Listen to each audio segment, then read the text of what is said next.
Hello students, welcome to my YouTube channel Chemistry Buzz. Myself Ashish Bhaskar, senior chemistry faculty of चार्टे group of institution. बच्चों आज हम लोग start करने वाले हैं एक इम्पोर्टेंट चैप्टर, ठीक है, इन्वायरमेंटल केमिस्ट्री।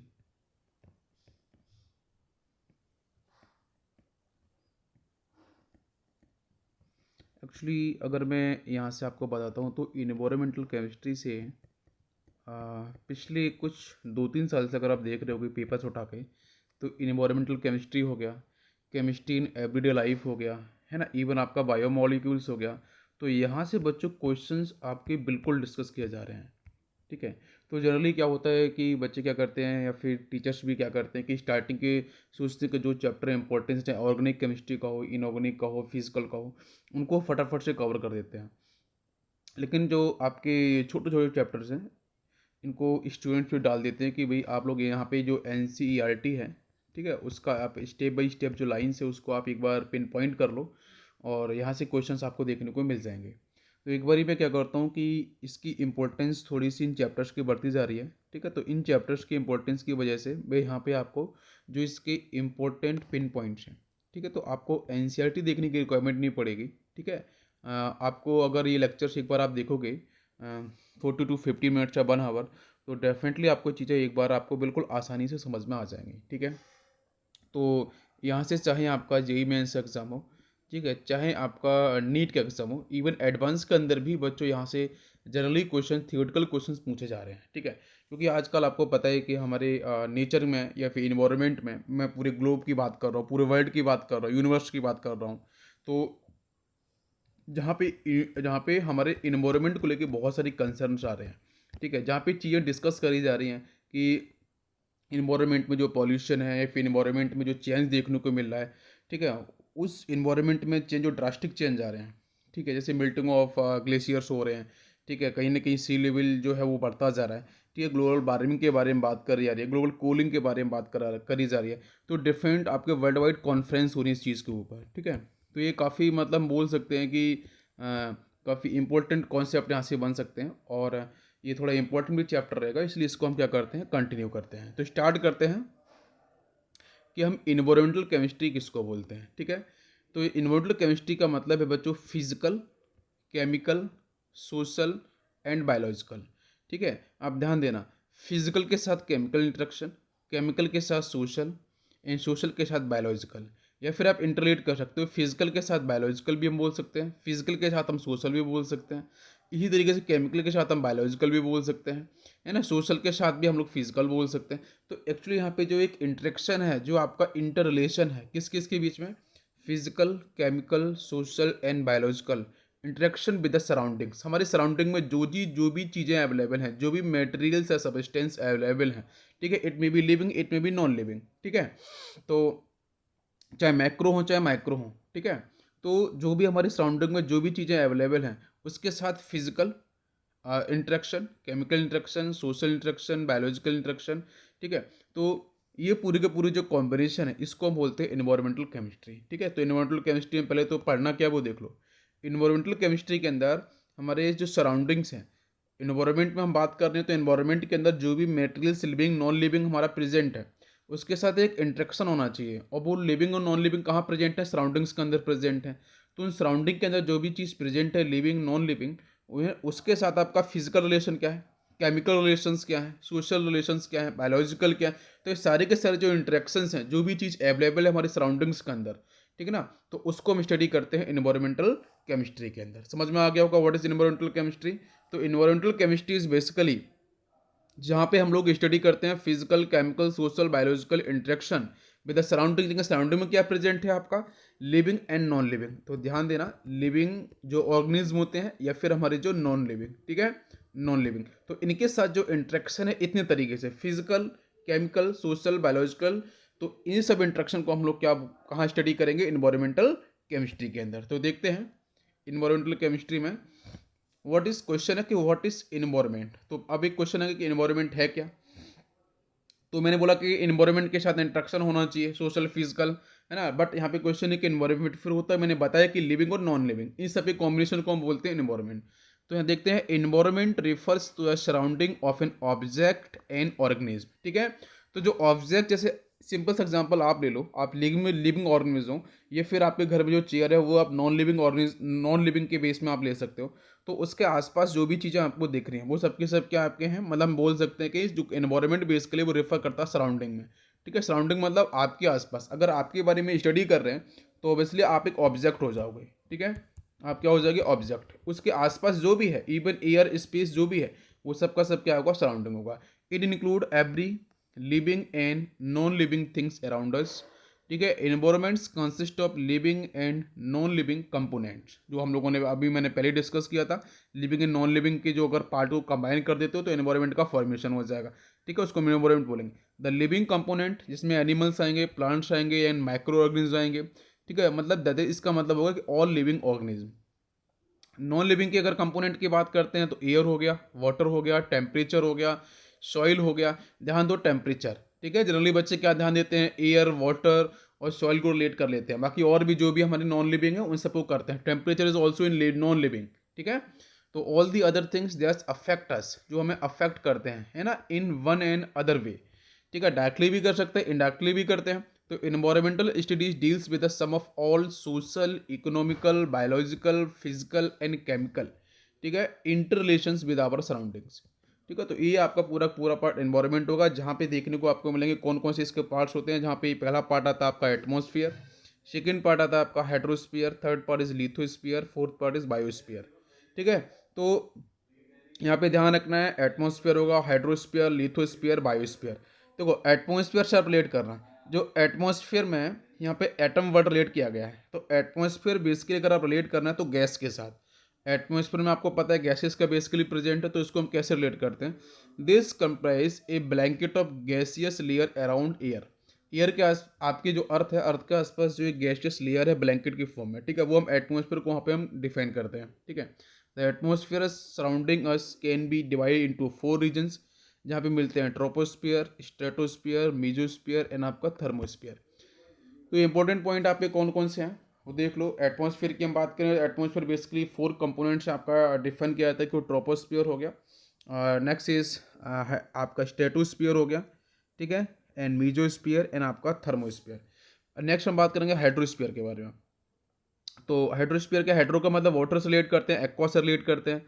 तो यहाँ पे आपको मिलता है अबाउट 96% ऑफ अर्थ सरफेस, जहाँ पे आपको क्या बेसिकली वाटर मॉलिक्यूल्स के बारे में बात करी जा रही है। ठीक है, and include all source of water like ocean, reverse, lake, glacier and आपके ग्राउंड वाटर। तो यहाँ पे हम बात करते हैं हाइड्रोस्फीयर। तो हम बात कर रहे हैं पहले इन्वायरमेंट की। तो इन्वायरमेंट में बेसिकली आपको एटमोसफियर, जो हमारा गैसियस जो भी लेयर प्रेजेंट है अराउंड अस अर्थ।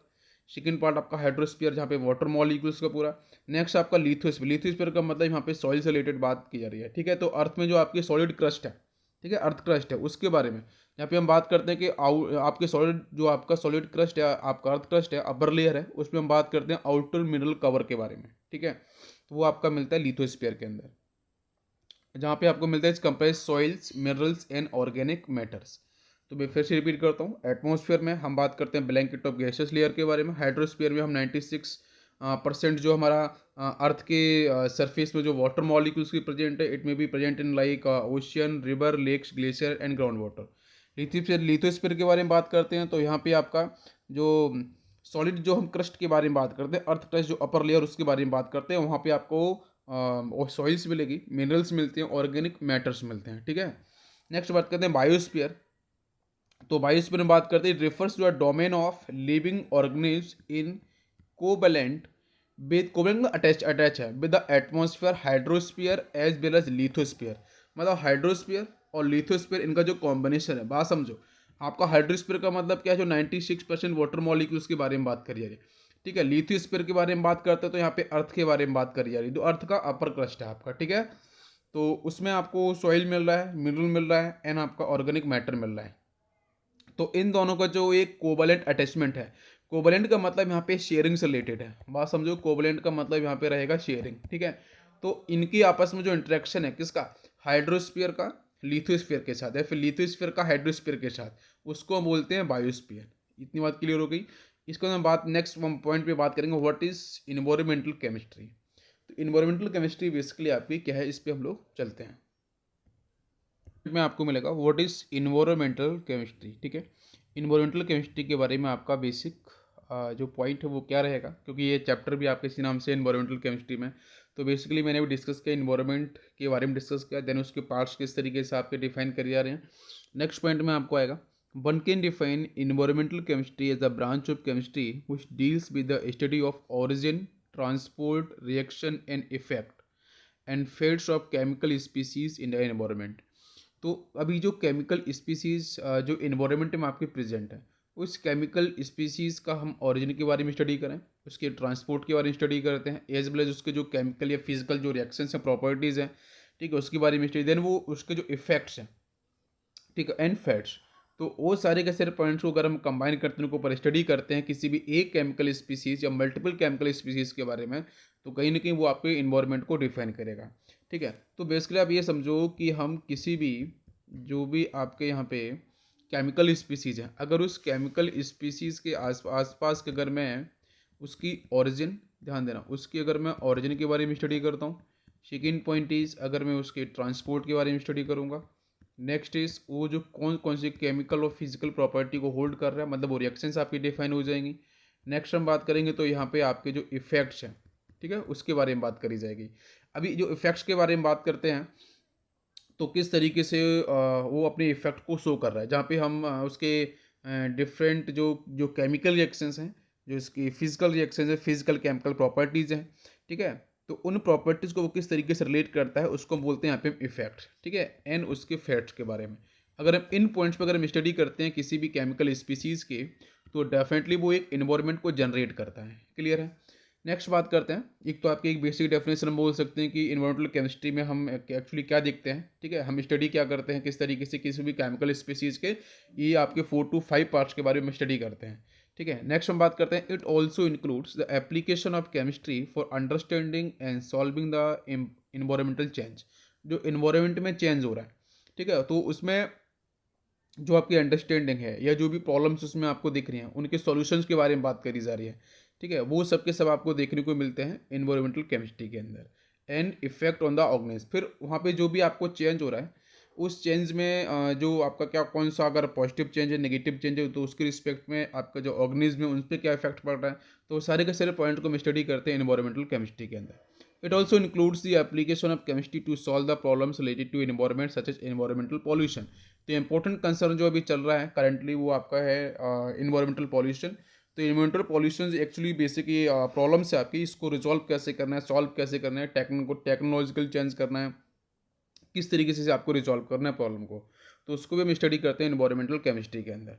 तो पहला पॉइंट क्या रहा कि यहाँ पे आपकी जो भी केमिकल स्पीसीज़ है, उस केमिकल स्पीसीज़ के origin, transport, reactions, effects and fates, ठीक है, इंपॉर्टेंट पॉइंट है क्योंकि यहाँ से क्वेश्चंस बनते हैं। और आपके एवरी ईयर अगर मैं बात करूँ, पिछले 3-4 साल की बात करूँ, तो यहाँ से इन चैप्टर से क्वेश्चंस डेफिनेटली बन रहे हैं। और जो स्टेप बाई स्टेप लाइन में बता रहा हूँ, उन लाइन्स को ध्यान रखना ही पड़ेगा, ठीक है, एग्जाम्स के लिए। तो इसमें जो एप्लीकेशंस ऑफ केमिस्ट्री में हम देख रहे हैं, तो उसमें आपका बेसिक पॉइंट जो इंपॉर्टेंट पॉइंट बनता है वो रहता है आपका इन्वायरमेंटल पॉल्यूशन। तो इन्वायरमेंटल पॉल्यूशन को ध्यान रखते हुए एज वेल एज जो इन्वायरमेंट में चेंज आपको मिल रहे हैं, ठीक है, पॉजिटिव और नेगेटिव चेंज, जो भी नेगेटिव चेंज हो तो उसको रिजॉल्व करना ही पड़ेगा, ठीक है, इन्वायरमेंट को सेव करने के लिए, ठीक है, एटमॉस्फेयर को सेव करने के लिए। तो ये इंपॉर्टेंट पॉइंट है, यहाँ पे ध्यान रखना पड़ेगा। It also includes the application of chemistry to solve the problems, जहाँ पे प्रॉब्लम को हम सॉल्व कर सकते हैं, वो आपकी प्रॉब्लम रिलेट हो सकती है इन्वायरमेंटल पॉल्यूशन के साथ। नेक्स्ट हम बात करते हैं तो लार्ज नंबर ऑफ सब्सटेंस, जैसे हम बात करते हैं टॉक्सिक एंड नॉन टॉक्सिक की, ठीक है, are being added to the environment by both natural events, natural process के थ्रू, एंड ह्यूमन एक्टिविटीज़, ठीक है, ह्यूमन एक्टिविटीज़ के थ्रू। तो इसको भी रिजॉल्व करना है कहीं ना कहीं, ठीक है। These substance which are going continuously into environment due to undesirable consequences of modern civilisation. तो मॉडर्न सिविलाइजेशन का एक पार्ट, ठीक है, ये बेनिफिशियल एक पॉइंट बनता है, एंड इंडस्ट्रियलाइजेशन भी ठीक है, लेकिन उसके साथ साथ यहाँ से जो आपके टॉक्सिक जो मटेरियल्स हैं वो कहीं ना कहीं आपके एनवायरनमेंट में ऐड होते जा रहे हैं because of human activities and natural events. तो उसको कंट्रोल करना है, उसके जो भी नेगेटिव पॉइंट्स उसको आपको कट करना होगा, ठीक है। And excessive use of natural resources, natural resources का यूज मतलब अगर मैं सिंपल सी बात करूँ, जैसे आप देखते हो कि प्लांट्स जो कट किए जा रहे हैं उसका डिफरेंट तरीके से जो वुड है उसका यूज किया जा रहा है, ठीक है। तो उस सब चीज़ों क्या है आपको कहीं ना कहीं रिड्यूस करना पड़ेगा, उस प्रोसेस को कंट्रोल करना पड़ेगा, ठीक है। And being a undesirable change in our environment and adversely effect of the life process of both animals and plants. तो एनिमल्स और एज वेल एज प्लांट्स, इसके ऊपर जो नेगेटिव इफेक्ट पड़े उसे कंट्रोल करना पड़ेगा। तो बेसिकली हम इन्वायरमेंटल केमिस्ट्री के अंदर ये पॉइंट स्टडी करते हैं कि कोई भी एक केमिकल स्पीसीज है, उसमें ऑरिजिन, उसकी transport, reactions, effect and fate. उसके साथ साथ यहाँ पे एप्लीकेशन के बारे में बात करते हैं, जहाँ पे आपको इन्वायरमेंटल पोल्यूशन के बारे में देखने को मिलता है। नेक्स्ट पॉइंट के बारे में बात करते हैं, तो यहाँ पे एप्लीकेशन पार्ट आपका ये बनता है कि toxic and non toxic toxic जो मटेरियल्स हैं वो आपके इन्वायरमेंट में प्रेजेंट हैं। तो उसके साथ साथ वहाँ पे जो ह्यूमन एक्टिविटीज या नेचुरल इवेंट की वजह से बहुत सारी नॉन जो आपके टॉक्सिक मटेरियल्स हैं वो ऐड होते जा रहे हैं इन्वायरमेंट के अंदर, जिससे हमें क्या करना है, उसे कट करना है, उस प्रोसेस को रिड्यूस करना है, उसमें कोई मॉडिफिकेशन करना है, पॉजिटिव मॉडिफिकेशन तो कर सकते हैं। तो अब वो जब जो भी सब चीज़ें हो रही हैं वो because of modern civilisation, industrialisation, ठीक है, तो वो इसको हम स्टॉप नहीं कर सकते। लेकिन जो आपकी टॉक्सिक मटेरियल्स है उसको किस तरीके से हम टेक्नोलॉजी का यूज़ करके उसे कंट्रोल कर सकते हैं, तो वो सारी की सारी चीज़ें हम स्टडी करते हैं इन्वायरमेंटल केमिस्ट्री के अंदर। तो ये समझ में आ गया होगा। इसके बाद चलते हैं हम लोग नेक्स्ट पॉइंट पे। इसमें जो हमारा इन्वायरमेंटल केमिस्ट्री है, इसके अंदर इंपॉर्टेंट जो की पॉइंट्स हैं, ठीक है, उन की पॉइंट्स से जो क्वेश्चंस बनते हैं, उन की पॉइंट्स को पहले हम जान लेते हैं। तो की पॉइंट्स कौन कौन से हमारे, पहला है पॉल्यूशन एंड पॉल्यूटेंट्स के बारे में इंपॉर्टेंट पॉइंट है। Next is air pollution. Next है इफेक्ट्स ऑफ एयर पॉल्यूशन, ठीक है, क्या क्या इफेक्ट्स हैं आपकी। स्टेटो स्पीयर पॉल्यूशन है, इसके बारे में देखना होगा, ठीक है, अर्थ क्रस्ट में बात कर रहे हैं। वाटर पॉल्यूशन के बारे में, सॉइल पॉल्यूशन, एनवायरमेंटल पॉल्यूशन, ठीक है। तो ये हमारे की पॉइंट्स हैं, यहाँ से क्वेश्चंस आपके मिलते हैं डायरेक्टली। तो पहले स्टार्ट करते हैं, व्हाट इज पॉल्यूशन। पॉल्यूशन आपका बेसिकली है क्या। तो पॉल्यूशन बात करते हैं तो देखेंगे the addition of any undesirable material. वैसे पता है पॉल्यूशन कोई डिजायरेबल मटेरियल तो होता नहीं है, ये आपका डेफिनेटली अनडिजायरेबल मटेरियल ही है, ठीक है, जो इन्वायरमेंट में क्या हो रहा है, ऐड होता जा रहा है कंटिन्यूसली। इससे हम बात करें इवेंट का मतलब बेटा एयर के बारे में बात करेंगे, वाटर के बारे में बात करेंगे, सॉइल के बारे में बात करेंगे, ठीक है। तो इन तीनों के अंदर एडिशन हो रहा है अनडिजायरेबल मटेरियल का, भाई यानी नेचुरल सोर्सेस, आपका नेचुरल सोर्स हो सकता है और ह्यूमन एक्टिविटीज़ भी हो सकती है, which affects its quality is called natural pollution। तो सिंपल से अगर मैं पोल्यूशन के बारे में बात करूँ तो पोल्यूशन एक्चुअली नेचुरल पोल्यूशन, ठीक है। तो नेचुरल पोल्यूशन का जो बेसिक मीन है वो यही रहेगा कि एयर, वाटर, सॉइल, इनके साथ नेचुरल सोर्सेज के थ्रू या फिर ह्यूमन एक्टिविटीज़ के थ्रू, ठीक है, जो इनकी एयर की, वाटर की, सॉइल की जो क्वालिटी है, उस क्वालिटी को क्या कर रहा है, वो अफेक्ट कर रहा है, उसको कहीं ना कहीं आपकी मतलब जिसको बोल सकते हैं कि इसी क्वालिटी को मतलब डिग्रेड कर रहा है, ठीक है, इसको फिनिश कर रहा है, ख़त्म कर रहा है, इसको ब्रेक कर रहा है। तो उसके साथ हम ऐड कर रहे हैं नॉन टॉक्सिक मटेरियल्स, वो आपके हैं अनडिजायरेबल मटेरियल्स। तो ये आपका बेसिक पॉइंट होगा नेचुरल पॉल्यूशन का। नेक्स्ट बात करेंगे the undesirable material which is added to the environment is called pollutant. तो पॉल्यूटेंट क्या होगा, वही आपका जो अनडिजायरेबल मटेरियल होगा, जो टॉक्सिक मटेरियल होगा, है ना, हमारे एयर के लिए, वाटर के लिए, सॉइल के लिए, तो उसे हम बोलेंगे पॉल्यूटेंट।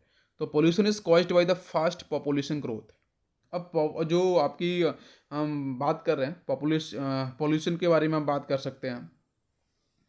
तो पॉल्यूशन बेसिकली इंक्रीज होने के पीछे रीज़न ये भी है कि फास्ट पॉपुलेशन ग्रोथ, ठीक है। ये जो आपकी पॉपुलेशन की जो ग्रोथ है ना, उसके लिए क्या चाहिए, देखो, अगर पॉपुलेशन की ग्रोथ हो गई तो ऑब्वियसली वहाँ पे आपको एक डेवलपमेंट चाहिए। अब वो डेवलपमेंट आपका अगर जो हमारे नेचुरल रिसोर्सेस हैं या फिर हमारे जो प्लांट्स हैं या फिर जो एनिमल्स हैं या फिर हमारे जो एयर प्रेजेंट है एटमॉस्फेयर में या फिर जो वाटर प्रेजेंट है, तो उसको अगर किसी भी तरीके से किसी भी केमिकल के थ्रू अगर वो अफेक्ट किया जा रहा है तो कहीं ना कहीं वहाँ पे जो पोल्यूशन का लेवल है वो बढ़ने वाला है। और कहीं ना कहीं आपके जो पॉपुलेशन ग्रोथ हो रही है, पॉपुलेशन के बढ़ने के बाद पॉपुलेशन की नीड भी होगी, है ना। तो जो नीड होगी वो नीड कहीं ना कहीं वो आप नेचर से ही फुलफिल करेंगे। तो अगर वहाँ पे बिना टेक्नोलॉजी का पॉजिटिव यूज़ किए हुए अगर वो वहाँ पे क्या करते हैं, जो भी बाई प्रोडक्ट निकलते हैं वो आपके अगर अनडिजायरेबल होते हैं, अगर वो टॉक्सिक होते हैं, तो फिर वो आपके पोल्यूशन के तरीके से काम करेंगे।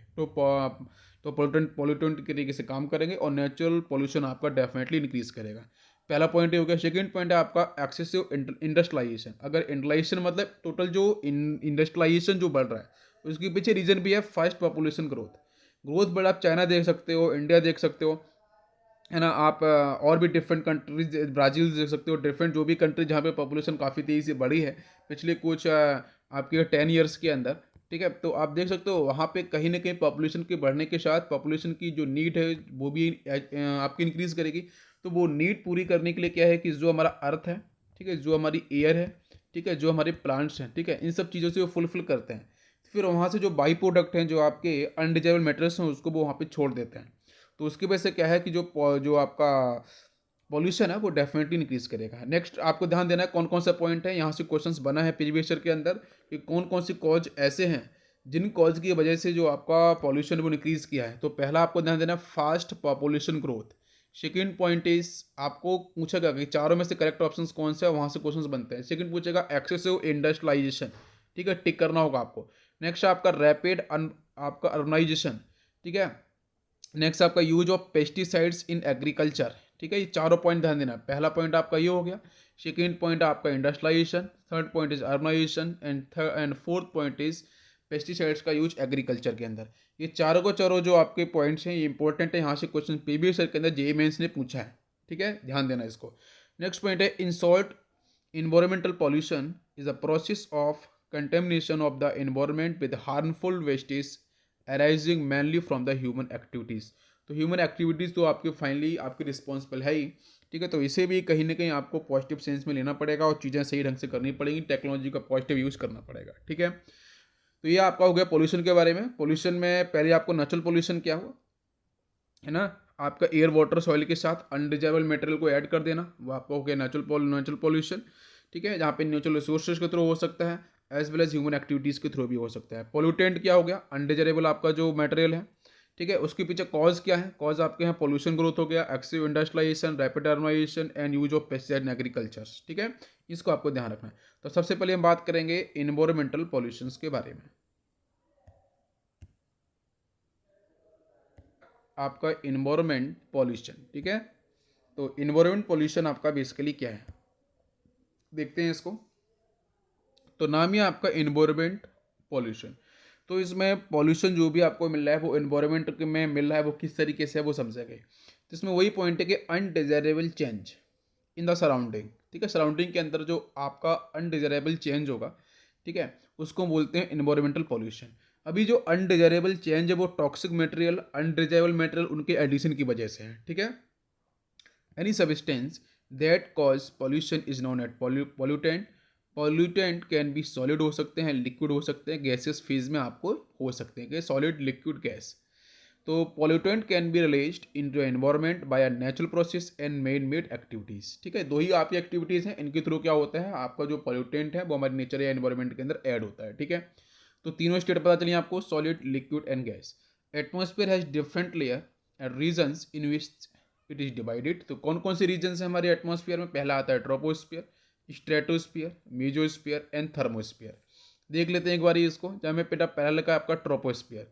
तो ट्रोपोस्फियर का मतलब ये होता है कि जो एक प्लेस जहाँ पे लोग रह सकते हैं, जो लिविंग ऑर्गेनिज्म है वो रहते हैं, ठीक है, उनका बेसिकली बोल सकते हो घर भी आपका है। तो ये ट्रोपोस्फियर इज लोएस्ट रीजन, ठीक है, सबसे नीचे का रीजन रहता है ना। और एटमॉस्फेयर में सबसे आपके नीचे का रीजन, ठीक है, ट्रोपोस्फियर। तो मैं फिर से रिपीट करता हूँ, एटमॉस्फेयर में पहले ट्रोपोस्फियर आएगा, सेकेंड पार्ट है स्ट्रेटोस्फियर, मीजोस्फियर, थर्मोस्फियर। डायग्राम के थ्रू भी हम उसे देखेंगे, ठीक है। तो सबसे नीचे का रीजन होता है उसे ट्रोपोस्फियर बोलते हैं, जहाँ पे लिविंग ऑर्गेनिज्म क्या करते हैं, इंक्लूडिंग ह्यूमन बीइंग, ठीक है, जहाँ पे क्या करते हैं, इनहेबिट, मतलब उनका घर होता है, वैसे तरीके से समझते हो रहते हैं। स्ट्रेटोस्फीयर की बात करें, स्ट्रेटोस्फीयर भी एक आपकी लेयर होती है जी, लेकिन ये स्ट्रेटोस्फीयर है वो ट्रोपोस्फियर से जस्ट ऊपर की लेयर होगी। मतलब पहली जो सबसे नीचे की लेयर कौन सी होगी, ट्रोपोस्फियर, उसके ऊपर क्या होगी, जस्ट उसके ऊपर की स्ट्रेटोस्फियर होगी, ठीक है, जहाँ पे ओजोन प्रेजेंट होती है। तो वो एक बार दो तीन बार क्वेश्चन यहाँ से बना है इंटरनेटली किसी न किसी तरीके से डिफरेंट एग्जाम के अंदर, ओजोन लेयर कहाँ प्रेजेंट होती है, तो आंसर रहेगा आपका स्ट्रेटोस्फियर में, ठीक है। स्ट्रेटोस्फीयर में आपकी प्रेजेंट होती है ओजोन। तो ozone prevents the ultraviolet rays. आपको पता है कि जो ओजोन लेयर है वो आपकी ब्लैंकेट के तरीके से वर्क करती है। जो अल्ट्रावायलेट जो रेज हैं, जो हार्मफुल रेज हैं, जो बहुत सारी डिफरेंट जो आपकी डिजीज़ है उसको क्रिएट करते हैं, उनकी उसका रीज़न होते हैं। तो उसको क्या करते हैं, उसको ये जो हमारी जो ओजोन लेयर है, जो ब्लैंकेट, उसको प्रिवेंट करता है फ्रॉम द अल्ट्रावायलेट रेज, जो अर्थ पे नहीं पहुंच पाती है। नेक्स्ट पॉइंट है आपका मेजोस्फीयर। तो मेजोस्फीयर का मतलब यहाँ पे आपका ये रहता है कि जहाँ पे टेम्परेचर थोड़ा सा लो होता है और एयर की जो डेंसिटी की बात करते हैं, तो वहाँ पे कहीं ना कहीं आपकी लेस होती है, जहाँ पे लिखा है the air is thin to breathe, ठीक है। वहाँ पे आपके जो हम रेस्पिरेशन प्रोसेस है या फिर जो ब्रीथिंग है वो आपका प्रोसेस कहीं ना कहीं वहाँ पे स्टॉप होता है, ठीक है। इसलिए बोलते हैं कि जो भी माउंटेन्स पे या फिर माउंट एवरेस्ट पे जो भी लोग जाते हैं वो अपने साथ ऑक्सीजन का सिलेंडर्स वगैरह लेके जाते हैं। तो रीजन आपका यही है कि वहाँ पे एयर की डेंसिटी काफ़ी आपकी लो हो जाती है, तो ब्रीथ करने में काफ़ी प्रॉब्लम हो जाती है। तो mesosphere is where temperature is low, तो हम बोल सकते हैं कि स्ट्रेटोस्फीयर के जस्ट ऊपर के लेयर को बोलते हैं मेजोस्फीयर। ठीक है, यहाँ पे टेम्परेचर कैसा होता है, काफ़ी लो रहता है। नेक्स्ट आपका है ओएस प्लस, वहाँ पे एयर की जो डेंसिटी है वो आपकी काफ़ी कम हो जाती है। हम ऑक्सीजन की स्पेशली बात कर सकते हैं। नेक्स्ट है थर्मोस्फीयर, तो थर्मोस्फीयर आपके सबसे ऊपर की लेयर है, is the layer where rays from atmosphere are fast absorbed such as x ray, UV rays, etc. ठीक है, तो थर्मोस्फीयर में हम क्या बात करते हैं कि ये आपकी लेयर है जहाँ पे एटमॉस्फेयर में जो भी आपकी रेज होती हैं, एक्सरे, यूवी रेज वगैरह, वो आपकी क्या होती है, सबसे पहले वहीं पे एब्जॉर्ब होती है, मतलब सबसे ऊपर की लेयर आपकी ये हो गई है। तो स्टेप बाय स्टेप बात करते हैं पहले ट्रोपोस्फियर पॉल्यूशन के बारे में, क्योंकि हम लोग बात कर रहे हैं पॉल्यूशन को लेके, इंपॉर्टेंट पॉइंट है आपका पॉल्यूशन। तो ट्रोपोस्फियर पॉल्यूशन क्या है? तो ट्रोपोस्फियर पोल्यूशन में जहाँ पे आपको पता है आपकी ह्यूमन एक्टिविटीज़ हो रही हैं, ठीक है, तो यहाँ पे हम देख रहे हैं कि इट ऑकर्स व्हेन सॉलिड्स और gaseous particles are suspended in the air. ठीक है, इंपॉर्टेंट पॉइंट है। तो ट्रोपोस्फियर पोल्यूशन में कौन कौन से पार्टिकल्स देखने को मिलते हैं? तो पहला आपको ध्यान देना है, यहाँ पे सॉलिड पार्टिकल्स मिलते हैं, प्लस आपके गैसियस पार्टिकल्स भी मिलेंगे एयर के साथ। ठीक है, एयर के साथ आपको मिलेंगे सस्पेंडेड फॉर्म में। ये क्लियर हो गया? ठीक है, ट्रोपोस्फियर में तो पॉल्यूटेंट आर डिवाइडेड इनटू, यहाँ पे जो पॉल्यूशन कैटेगरी है, into gaseous air pollutant as well as particulate pollutant. तो गैसियस एयर का मतलब क्या है, वो गैस से रिलेट कर रहा है, पार्टिकुलेट का मतलब वो सॉलिड से रिलेट कर रहे हैं। ठीक है, तो ये दो ही टाइप के वहाँ पे क्या मिलते हैं, पॉल्यूटेंट आपको ट्रोपोस्फियर पॉल्यूशन के अंदर। नेक्स्ट बात करेंगे इसके अंदर हम गैसियस एयर पॉल्यूटेंट क्या होते हैं। तो गैसियस एयर पॉल्यूटेंट का मतलब क्या है, गैस से रिलेटेड आपके जो भी गैसेस होती हैं, लाइक SO2 हो गया, ठीक है, NO2 हो गया, नाइट्रोजन के ऑक्साइड हो गए, सल्फर के ऑक्साइड हो गए, है ना, कार्बन के ऑक्साइड्स हो गए हैं। तो गैसियस एयर पॉल्यूटेंट में आपको मिलता है oxides of sulphur, oxides of nitrogen and oxides of carbon. तो पहले बात करेंगे हम लोग ऑक्साइड्स ऑफ सल्फर के बारे में। तो oxide of sulphur are formed when fossils fuels are burn. जो फॉसिल्स फ्यूल्स हैं उसमें आपके सल्फर के कुछ ना कुछ परसेंटेज प्रेजेंट होता है। ठीक है, the most common and product of burning of fossils fuels sulphur dioxide. अगर वहाँ पे सल्फर का अगर कॉन्सेंट्रेशन प्रेजेंट होगा, सल्फर किसी भी, जो हम बात करते हैं ना कि हमारी जो ओर्स हैं या फिर जो मिनरल्स हैं, ठीक है, हम फॉसिल फ्यूल्स को लेके बात कर रहे हैं, तो उसी के साथ तो सल्फर होता ही है। बाकी अगर आप और भी डिफरेंट, अगर आप जो मिनरल्स ले रहे हो या फिर ओर्स ले रहे हो, तो उनके साथ भी जनरली का सल्फर और कार्बन और नाइट्रोजन की आपको ये जो कुछ परसेंटेज हैं, कुछ ट्रेसेस हैं, वो देखने को मिलते हैं। तो यहाँ पे ऑब्वियसली पता है कि यहाँ पे हम कैल्सिनेशन कराते हैं, है ना, और रोस्टिंग वगैरह प्रोसेस कराते हैं। तो डिफरेंट प्रोसेस जब कराते हैं तो कहीं ना कहीं हम लोग क्या हीट करते हैं, हीट से अप्लाई करते हैं। बेसिक पॉइंट तो यही है, वो डिफरेंट टेम्परेचर होते हैं। ब्लास्ट फर्नेस भी यूज़ करते हैं एक्सट्रैक्शन के लिए। तो उस केस में इसको हीट मिलते ही जो सल्फर जो कन्वर्ट होगा आपके सल्फर के डिफरेंट ऑक्साइड्स के अंदर, it may B SO2, it may B SO3, trioxide होगा या फिर आपका SO2 होगा। अगर SO2 हुआ तो it will combine with water molecules. अगर उस वाटर मॉलिक्यूल से कंबाइन करेगा तो SO2 क्या बना लेगा, ये बना लेगा H2SO3, है ना, सल्फ्यूरस एसिड। और अगर यहाँ पे SO3 के साथ अगर वाटर मॉलिक्यूल्स कंबाइन करेगा तो फिर बना लेगा H2SO4। ठीक है, अगर SO2 का इफ एनी केस अगर ऑक्सीडेशन हो जाता है तो फिर तो ये चेंज हो जाएगा SO3 के अंदर। ठीक है, तो यहाँ पे देखो जो भी आपको जो भी आपको मिल रहा है बाई प्रोडक्ट, फाइनल प्रोडक्ट जो भी मिल रहा है, या तो एसिड मिल रहा है सल्फ्यूरस लोअर ऑक्सीडेशन नंबर का, या फिर हायर ऑक्सीडेशन नंबर में आपको मिल रहा है एसिड सल्फ्यूरिक एसिड मिल रहा है, या फिर आपका डाइऑक्साइड या फिर ट्राइऑक्साइड देखने को मिल रहा है।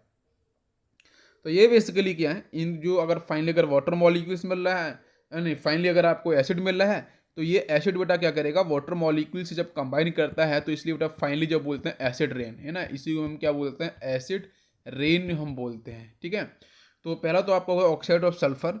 यहाँ पे फॉसिल फ्यूल्स को हम बर्न करते हैं तो फाइनल प्रोडक्ट आपके सल्फर के ऑक्साइड्स ही मिलते हैं, और बेसिकली आंसर करना तो कौन सा, सल्फर का डाई ऑक्साइड मिलता है आपको हाईएस्ट परसेंटेज के अंदर।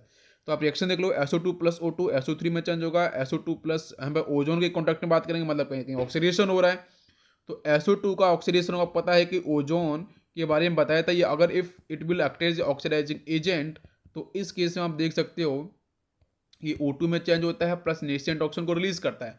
No nascent oxygen is combined with SO2, तो SO2 चेंज हो जाएगा SO3 के अंदर, और प्लस ये जो ऑक्सीजन है वो तो आपको फाइनली मिल ही जाता है। तो इसकी जो रिएक्शन लिखी ना यहाँ पे O2 आपको मिल रहा है, ये देखो, ये आपको समझ में आना चाहिए। ठीक है, ओजोन डिकम्पोज करती है बच्चों O2 प्लस नेसेंट ऑक्सीजन में, इसकी रिएक्शन आपकी है। फिर फर्दर SO2 या SO3 होगा, अगर वो कंबाइन करेगा वाटर मॉलिक्यूल से या फिर H2O2 से लिक्विड फेज में, एक्वस फेज में, तो H2SO4 देखने को आपको मिल जाएगा। तो ये तो हो गया सल्फर के आपके पोल्यूटेंट के बारे में। नेक्स्ट हम बात करेंगे ऑक्साइड्स ऑफ नाइट्रोजन। तो ऑक्साइड्स ऑफ नाइट्रोजन को हम देखेंगे, तो इसमें बेटा हम स्टडी करते हैं, ध्यान दो कि अगर आपका जो नाइट्रोजन है, तो नाइट्रोजन में जो डिफरेंट इसके ऑक्साइड्स है वो किस तरीके से फॉर्म होते हैं, पहला पॉइंट ये है। तो oxides of nitrogen are formed when lightning strikes the oxygen and higher attitude. अब आपको पता होना चाहिए कि जो भी हमारी N2 है वो तो गैस की फेज में अवेलेबल है, राइट। तो N2 ये तो बच्चों ट्रिपल बॉन्ड है और इसकी हाई बॉन्ड डिसोसिएशन एनर्जी भी होती है, मैंने पढ़ाया था। बॉन्ड डिसोसिएशन जो एनर्जी होती है वो तो इसकी काफ़ी हाई होती है बिकॉज ऑफ ट्रिपल बॉन्डेड, ठीक है। दूसरा जो ऑक्सीजन के बारे में बात करते हैं, ऑक्सीजन आपका डबल बॉन्ड से अटैच रहता है, ठीक है। अपने ऑक्टेट रूल को फॉलो करने के लिए दोनों स्टेबल हो जाते हैं। तो इसके साथ भी क्या है, इसकी जो बॉन्ड डिसोसिएशन एनर्जी भी high because of double bond, लेकिन bond energy of nitrogen N2 इसके कंपेरिजन में से कैसी होती है, लो होती है, ठीक है। अच्छा, अगर यहाँ पे मैं रिएक्शन कराना है, अगर आपको नाइट्रस ऑक्साइड फॉर्म करना है, ध्यान दो, तो क्या करना होता है, तो यहाँ पे आप क्या करो, इलेक्ट्रिक स्पार्क क्रिएट करो। तो इलेक्ट्रिक स्पार्क क्रिएट करने के लिए आपको नेचर के अंदर मिलती है लाइटनिंग। तो लाइटनिंग जब स्ट्राइक करती है तो उस केस में N2 का बॉन्ड ब्रेक करता है और O2 का भी बॉन्ड ब्रेक करता है, दोनों को दोनों कंबाइन करते हैं और फॉर्म करते हैं 2 मोल्स ऑफ NO। समझ में आ गया। तो मिलकर आपको नाइट्रोजन का ऑक्साइड, फिर यही आपका जो NO है it will combined with further oxygen, तो ये आपका ऑक्सीडाइज कर जाएगा, तो यहाँ से मिल जाएगा आपको NO2। फिर डिफरेंट तरीके के ऑक्साइड्स यहाँ पे आपको देखने को मिलेंगे नाइट्रोजन को। अभी एक पॉइंट यहाँ पे ये है कि नाइट्रोजन के ऑक्साइड तो मिल चुके हैं, अगर NO2 if it will combine with water molecules moisture जो आपके एटमॉस्फेयर में प्रेजेंट है, तो यहाँ से क्या मिलेगा, यहाँ से मिल जाएगा HNO2। और यहीं पे अगर NO3 होता, वो अगर वाटर मॉलिक्यूल से कंबाइन करता, तो फिर उस केस में आपको HNO3 भी देखने को मिलता, ठीक है, HNO3 HNO2। तो ये डिफरेंट आपके जो एसिड्स के ऑक्साइड हैं वो आपको देखने को मिलते हैं। वो डिपेंड करता है कि हमारा जो नॉन मेटलिक ऑक्साइड है उसका ऑक्सीडेशन नंबर हाईएस्ट है, तो वाटर मॉलिक्यूल से कंबाइन करेगा तो हाईएस्ट ऑक्सीडेशन नंबर का एसिड बनाएगा जो आपका हाईली एसिडिक होगा, ठीक है। अच्छा, तो यहाँ पे हम लोग क्या करते हैं, एक बार पॉइंट को रीड कर लेते हैं। Are formed when lightning strike oxygen at higher attitude, burning of fossil fuels at high temperature, वहाँ से भी मिलेगा। Oxygen and nitrogen combine to form nitrogen dioxide and nitric oxide, ठीक है। ये नाइट्रिक ऑक्साइड या आपका नाइट्रोजन डाइऑक्साइड NO2 आपको मिल गया। तो nitric oxide then react further with oxygen, तो आपका यहाँ पे ऑक्सीडेशन हो रहा है, ठीक है, ऑक्सीडेशन प्रोसेस हो रहा है। ये तो आपको सब पता ही है रिएक्शंस के बारे में, सिर्फ एक रिवीजन है आपका। High concentration of nitrogen dioxide causes damage of plant leaves, important point है। तो अगर आपके नेचर के अंदर, एनवायरनमेंट के अंदर अगर नाइट्रोजन डाइऑक्साइड का कॉन्सेंट्रेशन काफ़ी ज़्यादा हो जाएगा, तो उस केस में आपको पता है कि जो प्लांट लीव है वो आपकी डैमेज करती हैं, ठीक है। इट कॉजेज रेस्पिरेटरी प्रॉब्लम आपको मिलेगी। Hydrocarbons are composed of hydrogen and carbon, they are carcinogenic, that is they are agent that cause cancer. तो इसका मतलब ही क्या है, इसका मतलब होता है कि जो कैंसर को कॉज करने के लिए जो एजेंट्स होते हैं वो अगर प्रेजेंट हैं, है ना, तो वही पॉइंट है कि आपके जो भी हाइड्रोकार्बन्स होते हैं अगर उसे हम बर्निंग करते हैं तो वहाँ से वाटर मॉलिक्यूल्स प्लस कार्बन के डिफरेंट ऑक्साइड्स फॉर्म होते हैं। तो इंपॉर्टेंट पॉइंट हुई कि हाइड्रोकार्बन्स को हम क्या बोलते हैं, कार्सिनोजेनिक, ठीक है। कार्सिनोजेनिक का मतलब क्या है, जो कैंसर को कैरी करने वाले जो भी एजेंट्स हैं, जो भी मटेरियल्स हैं, जो भी आपके कंपाउंड्स हैं। नेक्स्ट बात करेंगे ऑक्साइड्स ऑफ कार्बन को लेके। तो इसमें आपको पता है कि ऑक्साइड ऑफ कार्बन में तो आपको carbon dioxide, basically carbon monoxide, दो ही चीज़ें हैं। कार्बन मोनोऑक्साइड आपका टॉक्सिक पॉल्यूटेंट होता है, includes carbon monoxide and carbon dioxide, दो ही आपके लिए इंपॉर्टेंट हैं, ठीक है। कार्बन फैमिली के अंदर हम लोगों ने कार्बन मोनोऑक्साइड, कार्बन डाइऑक्साइड दोनों की प्रॉपर्टीज अच्छे से पढ़ के रखी हैं, तो फिर यहाँ पे दिक्कत नहीं होगी। अगर रिएक्शंस आती भी हैं तो आप कर पाओगे। Carbon monoxide is one of the toxic pollutant, it reduce the amount of oxygen, क्योंकि आपको पता है कि जो कार्बन मोनोऑक्साइड है यहाँ पे इसका ऑक्सीडेशन नंबर कितना होगा, तो ये तो आपका यहाँ पे +2 होगा, बट कार्बन तो बच्चों स्टेबल +4 में होता है, तो डेफिनेटली ये जो CO है ये ऑक्सीडाइज होना चाहेगा, तो ये तो कन्वर्ट होना चाहेगा CO2 के अंदर। तो इसको ऑक्सीडाइज होने के लिए क्या चाहिए, अगर आपकी ऑक्सीजन जो है अगर वो नेचर से मिल जाती है ऐसे, तो CO फटाफट से कन्वर्ट कैसे हो जाएगा CO2 के अंदर। CO2 के पास कार्बन का ऑक्सीडेशन नंबर कितना है, +4, मतलब ये स्टेबल मॉलिक्यूल्स है, समझ में आपको आ रहा होगा, ठीक है। तो CO इज अनस्टेबल, इसलिए CO की जो रिएक्टिविटी है वो एज कम्पेयर टू CO2 कैसी होती है, हाई होती है। तो वही पॉइंट मैं समझा रहा हूँ। तो ये जो आपका कार्बन मोनोऑक्साइड है ये आपका टॉक्सिक एक पॉल्यूटेंट है, ठीक है। तो लिखा है it reduce the amount of oxygen, oxygen को ये क्या करेगा बेटा, एक्सेप्ट कर लेगा और फिर ये कन्वर्ट कर जाएगा आपके CO2 के अंदर। तो इफ एनी कॉज, अगर कार्बन मोनोऑक्साइड हमारी बॉडी के अंदर अगर इफ एनी अगर अंदर जाता भी है, तो जो भी ऑक्सीजन प्रेजेंट है, अमाउंट ऑफ ऑक्सीजन है बॉडी के अंदर, उसको क्या करेगा, ये हीमोग्लोबिन की, जो हीमोग्लोबिन में हम बात कर रहे हैं ना कि oxygen that bind the haemoglobin, haemoglobin को बाइंड कर रहा है, तो जो ऑक्सीजन वहाँ पे प्रेजेंट है उसको क्या करेगा, CO एब्जॉर्ब कर लेगा और खुद तो हो जाएगा ऑक्सीडाइज CO2 के अंदर। तो कहीं ना कहीं जो amount of oxygen, level of oxygen हमारी बॉडी में ड्रास्टिकली अचानक से क्या हुआ, काफ़ी तेजी से एक्सीडेंटली चेंज होगा, डिक्रीज करेगा, है ना। और डिक्रीज करने से फिर क्या होगा, आपको पता है कि फिर जब ऑक्सीजन नहीं मिलेगा तो बाकी चीज़ें काम करनी बंद कर देगी, तो वही इसमें फिर क्या होगा, कॉज टू डेथ आपका हो जाता है, ठीक है, कार्बन मोनोऑक्साइड की वजह से। तो incomplete कम्बिशन of carbon, automobiles excrete carbon dioxide, तो इनकम्प्लीट कम्बिशन रहेगा, ठीक है। या फिर जो ऑटोमोबाइल्स, जो आपकी इंडस्ट्री है अभी काफ़ी तेज़ी से बढ़ रही है, जहाँ पे बहुत सारी गाड़ियाँ देख सकते हो आप निकल के आ रही हैं, तो उनकी वजह से उनमें जो आपको पता है पेट्रोल डीजल्स, ये जो इंजन्स हैं, वो कहीं ना कहीं वहाँ पे भी इनकम्प्लीट कम्बिशन अगर हो रहा है या कंप्लीट कम्बिशन भी हो रहा है, तो भी आपको CO2 जनरली देखने को मिल जाती है, ठीक है। As the number of vehicles are increasing with increasing population, क्योंकि आपको पॉपुलेशन अगर बढ़ रही है तो उसकी रिक्वायरमेंट भी बढ़ती जा रही है, तो इसकी वजह से क्या है, आपकी जो व्हीकल्स हैं वो भी इंक्रीज कर रहे हैं सड़क पे, जिसकी वजह से कार्बन डाइऑक्साइड का अमाउंट बढ़ता जा रहा है। The concentration of carbon monoxide is increasing in the atmosphere. Next बात करते हैं हम लोग कार्बन डाई ऑक्साइड्स के ऊपर। तो कार्बन डाइऑक्साइड को हम लोग यहाँ पे ध्यान से एक बार रीड करेंगे, डायग्राम के थ्रू इसको रीड करेंगे, देखते हैं। तो carbon dioxide is added to the atmosphere by respiration, ठीक है। पता है आपको ऑक्सीजन इनटेक होती है बच्चों, है ना, और फिर आपका जो CO2 गैस क्या होती है, आपकी बाहर रिलीज होती है रेस्पिरेशन प्रोसेस के अंदर, ठीक। क्योंकि तो CO2 आपकी रेस्पिरेशन से भी रिलीज होती है। नेक्स्ट पॉइंट क्या, बर्निंग ऑफ फॉजल फ्यूल से भी होगी, and decomposition of limestone. Limestone में अगर CO3 की बात करते हैं कि इसे हीट कर देते हो तो यहाँ से CO मिलता है ऑक्साइड, कैल्शियम ऑक्साइड, प्लस आपको CO2 भी यहाँ से देखने को मिलती है। नेक्स्ट है रिलीज। तो मेन सोर्स आपको ध्यान रखना है, मेन सोर्स कौन से, तो रेस्पिरेशन हो गया, next is burning of fossil fuels हो गया, वहाँ पे कार्बन प्रेजेंट होता है, एंड डिकम्पोजिशन ऑफ लाइमस्टोन, यहाँ भी कार्बन प्रेजेंट, ये मेन सोर्स हैं, ठीक है, CO2 के। Release carbon dioxide is taken by the plants, फिर जो CO2 रिलीज हो रही है वो CO2 को एब्जॉर्ब कौन कर रहा है, प्लांट। तो बात कहानी यहीं से शुरू हो जाएगी। अगर प्लांट ऑटोमेटिक ह्यूमन बीइंग ने कट कर दिए तो फिर इस CO2 को एब्जॉर्ब करने के लिए कोई बचा नहीं, तो CO2 का जो कॉन्सेंट्रेशन होगा हमारे एटमॉस्फेयर में वो क्या होगा, इंक्रीज करता जाएगा। जब वो इंक्रीज करेगा, वो आपको पता है कि CO2 is undesirable amount, undesirable material और कंपाउंड, तो फिर ये क्या करेगा, ये कहीं ना कहीं आपका जो एयर है, एयर की जो क्वालिटी उसको क्या करेगा, डिफेक्ट कर, एयर की क्वालिटी आपके यहाँ पे खराब हो जाएगी, तो डेफिनेटली वो आपका एयर पोल्यूशन का कॉज हो जाएगा। समझ में आ रही है। इसकी वजह से बोला जा रहा है कि प्लांट को लगाओ, ठीक है, क्योंकि ये जो CO2 है उसको प्लांट क्या करते हैं, एब्जॉर्ब करते हैं, ठीक है। आपने पढ़ा होगा फोटोसिंथेसिस प्रोसेस, ठीक है, वहाँ पे वो अपने फूड फॉर्मेशन का काम भी करते हैं, तो वही पॉइंट है। तो release carbon dioxide is taken by plant during photosynthesis to balance the carbon dioxide release in the atmosphere, ठीक है, और फिर वहाँ से वो क्या करते हैं, CO2 लेते हैं, O2 को रिलीज करते हैं। But as deforestation is increasing, deforestation मतलब ये हो गया कि भाई प्लांट कट किए जा रहे हैं, ध्यान दो, प्लांट डे बाई डे क्या है, बिकॉज ऑफ ह्यूमन नीड वो कट के आ रहे हैं, इंडस्ट्रियलाइजेशन होता जा रहा है, आपका अर्बनाइजेशन होता जा रहा है, जिसकी वजह से प्लांट को कट करते जा रहे हैं, डिफॉरेस्टेशन होता जा रहा है, ठीक है। The rate of carbon dioxide taken in the plant decreases, so that's why plant नहीं है, तो फिर आपका जो कॉन्सेंट्रेशन होगा वो CO2 का बढ़ता जाएगा, फिर प्लांट की वजह से, ना होने की वजह से फिर आपका जो पॉल्यूशन है वो बढ़ेगा। तो यहाँ पे लिखें कॉज एंड इफेक्ट, इसके कॉज एंड इफेक्ट क्या होते हैं, तो वो देख लो आप। एसिड रेन, ठीक है, एयर पोल्यूशन है ना, ये एयर पोल्यूशन के यहाँ पे कॉज के बारे में बात कर रहा हूँ, कॉज एंड इफेक्ट का, एसिड रेन, ठीक है। नेक्स्ट मैं बात करूँगा तो कार्बन, फिर आपका black and carbon pollution, next है particulate pollution, indoor air pollution, green house effect, ozone depletion and outdoor air pollutant.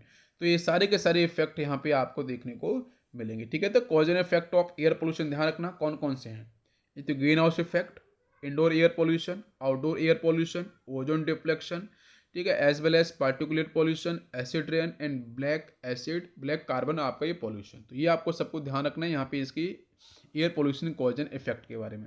Now comes acid rain, acid rain के बारे में स्टडी करते हैं। तो नाम ही है बच्चों एसिड। अब एसिड में हम बात करेंगे बेसिकली इनऑर्गेनिक एसिड के बारे में, ठीक है, इन ऑर्गेनिक एसिड्स, यहाँ पे जनरली ऑर्गेनिक एसिड देखने को नहीं मिलते हैं। इनऑर्गेनिक एसिड का मतलब, और ये भी बताऊँ तो सल्फर के मिलेंगे, कार्बन के मिलेंगे और नाइट्रोजन के मिलेंगे। ठीक है, स्पेसिफाई करूँ तो ये आपके नॉन मेटल्स हैं, इसमें से सल्फर एंड जो नाइट्रोजन है इसके जो आपके एसिड्स होते हैं वो हार्मफुल होते हैं काफ़ी ज़्यादा, तो वही एसिड रेन का फॉर्मेशन भी करते हैं। तो देखेंगे the precipitation containing acidic components such as sulfuric and nitric acid in dry or wet form. ठीक है, and precipitation can be in the form of आपका rain, snow, fog, dust and hail. ठीक है, normally rain water has pH range आपको ध्यान रखना है 5.6। ठीक है, when pH fall below 5.6 it is known as acid rain. The main cause of acid rain is human activity such as burning of coal oil in power station जहाँ आप electricity generate कर रहे हैं, बाकी और मशीनरी काम कर रही हैं, एंड फर्नेसेस वहाँ पे भी हम ऑयल को बर्न कर रहे हैं, burning of petrol and diesels in the vehicles. ठीक है, तो अब एक पॉइंट यहाँ पे ये है ध्यान रखना कि हमारी जो एसिड रेन को लेके बात करिए वहाँ पे पीएच की वैल्यू 5.6 से कम हो जाती है। ठीक है, तो फिर जो भी बारिश होती है, जो रेन होती है, उसको बोलते हैं एसिड। और बोलते हैं कि जो पहली बारिश होती है वो एसिड रेन होती है, जनरली बोलते हैं। क्यों? क्योंकि आपको पता है कि जहाँ पे बर्निंग हो रही है तो ह्यूमन एक्टिविटीज़ के थ्रू या फिर बर्निंग ऑफ कोयल करो आप, या फिर आप पावर स्टेशन में ऑयल की बर्निंग हो रही है, जो भी हाइड्रोकार्बन्स की बेसिकली बर्निंग हो रही है, ठीक, किसी भी तरीके से, तो वहाँ से आपका रिलीज होगा या तो कार्बन या सल्फर या नाइट्रोजन। तो ये बेटा कंबाइन करते हैं ऑक्सीजन के साथ, ध्यान दो, ये कंबाइन करते हैं ऑक्सीजन के साथ, तो फिर बनाते हैं डिफरेंट ऑक्साइड्स। जैसे यहाँ की बात करूँ तो CO2 बना लिया, या फिर इसने CO बना लिया। यहाँ से बात करें तो SO2 सपोज बना लिया, या फिर इसने SO3 का फॉर्मेशन किया। यहाँ से आपके NO फॉर्म किया, फिर NO2 फॉर्म किया, फिर डिफरेंट ऑक्साइड्स के फॉर्मेशन हो गए। अभी ये सब के सब different oxides when combined with water molecules, because water molecules आपके प्रेजेंट है एटमॉस्फेयर के अंदर, तो ये ड्रॉपलेट्स से कंबाइन करेगा। और जब एसिड रेन की बात करते हैं तो जब बारिश होगी तो वहाँ पे ड्रॉपलेट्स होंगी, तो that droplets with combine with particular non metal oxide, तो यहाँ से देखने को मिलेंगे आपको एसिड्स। अगर मैं कार्बन की बात करूँ तो यहाँ से जनरली देखने को मिलेगा आपको H2CO3 कार्बोनिक एसिड। अगर मैं सल्फर की बात करूँ तो यहाँ से मिलेगा आपको H2SO4, या फिर मिलेगा आपको स्लैश करके H2SO3।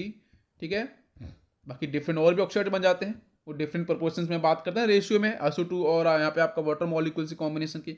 नाइट्रोजन की बात करते हैं तो यहाँ से आपको मिल जाता है HNO3, या फिर मिलता है आपको HNO2। ठीक है, तो ये सब के सब एसिड क्या होंगे पहली बारिश में जब नीचे आएंगे, तो अगर ये कॉन्टेक्ट, अगर ये सब के सब अगर ये कॉन्टेक्ट करेंगे with agriculture, trees, plants and हम बोल सकते हैं कि जो भी मोनूमेंट्स हैं अगर उनके कांटेक्ट में आएंगे, ह्यूमन बॉडी से कांटेक्ट में आएंगे, तो कहीं ना कहीं वहाँ पे क्या करेंगे, ये कुछ नेगेटिव इफेक्ट क्रिएट करेंगे। तो कहीं ना कहीं आपका ये पूरा का पूरा पार्ट एसिड रेन को डिफाइन करेगा। तो यहाँ पे रिएक्शंस भी आपको लिखे हैं, उसको भी आप देख सकते हो। Next, acid rain is harmful for agriculture and trees and plants. तो आपने देखा होगा बहुत बार जब बारिश होती है तो जो ग्रोइंग प्लांट्स होते हैं उनमें काफ़ी सारे डिफेक्ट आ जाते हैं, इवन वो डेड भी हो जाते हैं। ठीक है, और बहुत सारी जो एग्रीकल्चर है उसमें भी प्रॉब्लम हो जाती है, तो उससे भी इकोनॉमिकल कंडीशन बेसिकली इंडिया की तो अफेक्ट होती है। ठीक है, जो पूरी तरीके से एग्रीकल्चर पे ही डिपेंड है। नेक्स्ट हम बात करते हैं एसिड रेन वर्सेस अभी द न्यूट्रेंट्स। जो हमारी न्यूट्रेंट्स हैं प्लांट्स में या फिर हमारे जो एग्रीकल्चर में, वो आपके सब के सब क्या हो जाएंगे, वॉश अवे हो जाएंगे। ठीक है, जो प्लांट्स के रिक्वायरमेंट के लिए इंपॉर्टेंट होते हैं। Causes respiratory problem in the human beings and animals. ठीक है, तो उसका रिस्पिरेटरी प्रॉब्लम करते हैं क्रिएट, अगर वाटर मॉलिक्यूल्स का ऐड हो जाएंगे। नेक्स्ट हम बात करते हैं पार्टिकुलेट पॉल्यूटेंट के बारे में। तो पार्टिकुलेट का मतलब क्या है बेटा, पार्टिकल से रिलेटेड, ध्यान दो, इसका मतलब है पार्टिकल से रिलेटेड समथिंग जो पार्टिकल नेचर या पार्टिकल बिहेवियर को होल्ड करते हैं, ऐसे पॉल्यूटेंट। ठीक है, तो पार्टिकल नेचर को होल्ड करने वाले हमारे जो पॉल्यूटेंट होंगे उसको हम देखेंगे। It includes minute solid particles, बहुत ही छोटे पार्टिकल्स, या फिर liquid droplet suspended in the air. दो चीज़ें ध्यान दो, या तो आपके सॉलिड की बात करेंगे तो बहुत ही स्मॉल पार्टिकल्स होंगे, माइन्यूट पार्टिकल्स, या फिर लिक्विड के बारे में बात करेगा तो droplet suspended in the air. The source of particulate pollutant कौन कौन से सोर्स हैं? स्मोक पार्टिकल्स फ्रॉम फायर्स, पहला पॉइंट ध्यान देना। Next point is vehicle emission, यहाँ से। नेक्स्ट इज एस, ठीक है। नेक्स्ट इज डस्ट पार्टिकल, ठीक है।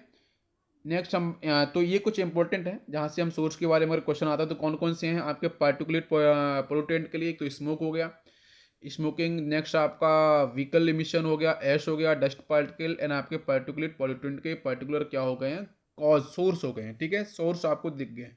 नेक्स्ट बात करते हैं bacteria, viruses and moulds, algae also act as particulate pollutant. तो बैक्टीरिया काफ़ी आपको स्मॉल साइज में, माइन्यूट आपको या होता है काफ़ी स्मॉल साइज में, तो ये भी आपके पार्टिकुलेट पोल्यूटेंट में ही आते हैं, क्योंकि अगर बैक्टीरिया का कहीं ना कहीं अगर कॉन्सेंट्रेशन बढ़ता है तो भी आपका क्या होगा भाई, ये भी नेगेटिव इफेक्ट क्रिएट करता है ना। वायरसेस हो गए, मोल्ड्स हो गई, एल्गीज हो गई, ये सब के सब पार्टिकुलेट पोल्यूटेंट में आते हैं। वो लिविंग है या आपके नॉन लिविंग है, ठीक है। तो लिविंग नॉन लिविंग में मैंने क्लासीफाई कर दिया पार्टिकुलेट पोल्यूटेंट को। तो पहला पॉइंट बात करते हैं स्मोक में। नेक्स्ट डस्ट, मिस्ट एंड आपका फ्यूम्स। तो स्मोक क्या है वो देखो, smoke particulate form during combustion of organic matter. Organic matter की बर्निंग करते हैं तो स्मोक का फॉर्मेशन होता है। जैसे एग्जांपल गार्बेज हो गया, बर्निंग ऑफ फॉजल फ्यूल्स हो गया, smoke from burning of oils. Dust की बात कर, डस्ट भी आपका क्या है, पार्टिकल्स हैं that are form due to various source such as crushing.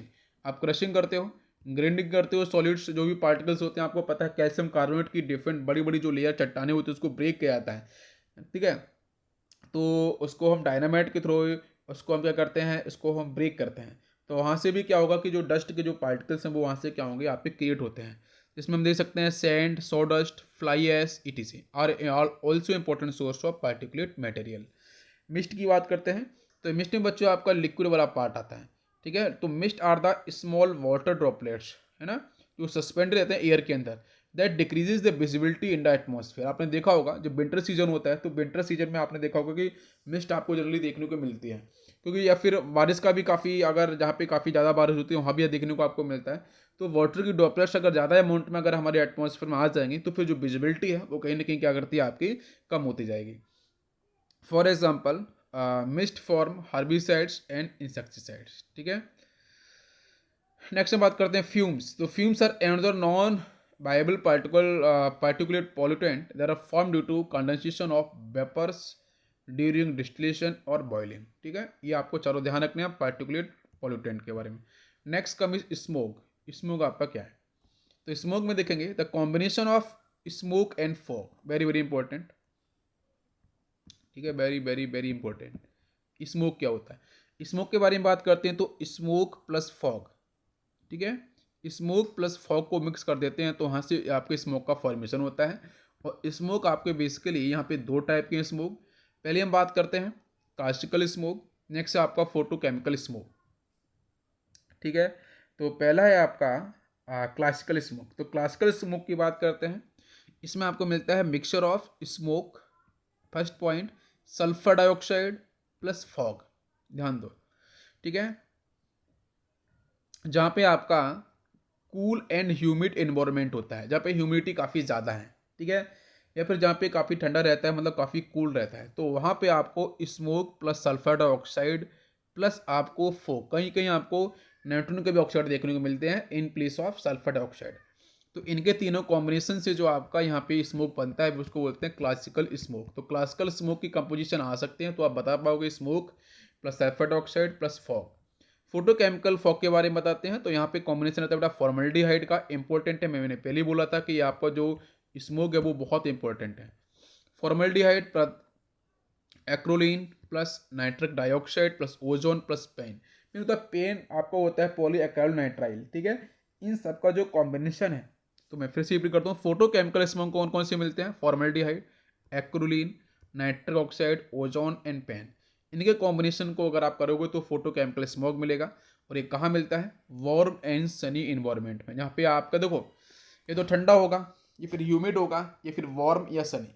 तो वार्म एंड सनी के अंदर क्या मिलता है, फोटोकेमिकल स्मोक। ये फोटोकेमिकल स्मोक में क्या क्या प्रेजेंट होता है, तो फॉर्मल्डिहाइड होता है, एक्रोलीन होता है, नाइट्रिक ऑक्साइड होता है, ओजोन होता है और पेन होता है, ठीक है। और क्लासिकल स्मोक में आपको मिलेगा smoke plus sulphur dioxide plus fog, ठीक है। और ये मिलता है कूल एंड ह्यूमिड इन्वायरमेंट में। तो आपको याद होगा, यहाँ से क्वेश्चंस बन सकते हैं। नेक्स्ट हम बात करते हैं इफेक्ट ऑफ फोटोकेमिकल स्मोक। अगर फोटोकेमिकल स्मोक अगर हो जा रहा है, ठीक है, जो सनी रीजन में आपको देखने को मिलता है, तो इससे क्या प्रॉब्लम होती है, पहला है causes of eye irritation, headache आपका इंक्रीज होगा, chest pain, cough, difficulty in breathing. Next है damage the plant life. Next है corrosion of stone and metals. Next है it is also leads to cracking in rubber, ठीक है। तो ये कुछ इंपॉर्टेंट इसके काफ़ी अगर आप देख सकते हो तो ह्यूमन बॉडीज़ को काफ़ी प्रॉब्लम क्रिएट कर रहा है। ब्रीथिंग नहीं हो पाएगी, कफ आपका फॉर्मेशन ज़्यादा होगा, चेस्ट पेन होगा, हेडेक होगा। इवन प्लांट को भी इतना तेज़ी से अफेक्ट करेगा, भी डैमेज कर देगा प्लांट लाइफ को पूरा, उसका जो साइकिल है उसका बिल्कुल डिस्टर्ब हो जाएगा। आंखों में भी आपका इरिटेशन क्रिएट होगा। तो ये सब के सब आपके जो पॉइंट हैं आपको ध्यान रखना है फोटोकेमिकल स्मोक के। फोटोकेमिकल स्मोक से कौन कौन से नेगेटिव इफेक्ट पड़ते हैं वो आपको यहाँ पे, ऑब्वियसली यह पॉल्यूटेंट ही है तो नेगेटिव इफेक्ट ही आपको देखने को मिलेंगे। नेक्स्ट हम बात करेंगे स्ट्रेटोस्फीयर पॉल्यूशन के बारे में। तो स्ट्रेटोस्फीयर जो पॉल्यूशन है उसमें आपको पता है आपकी जो लेयर है वो आपको मिलती है ओजोन लेयर, ठीक है।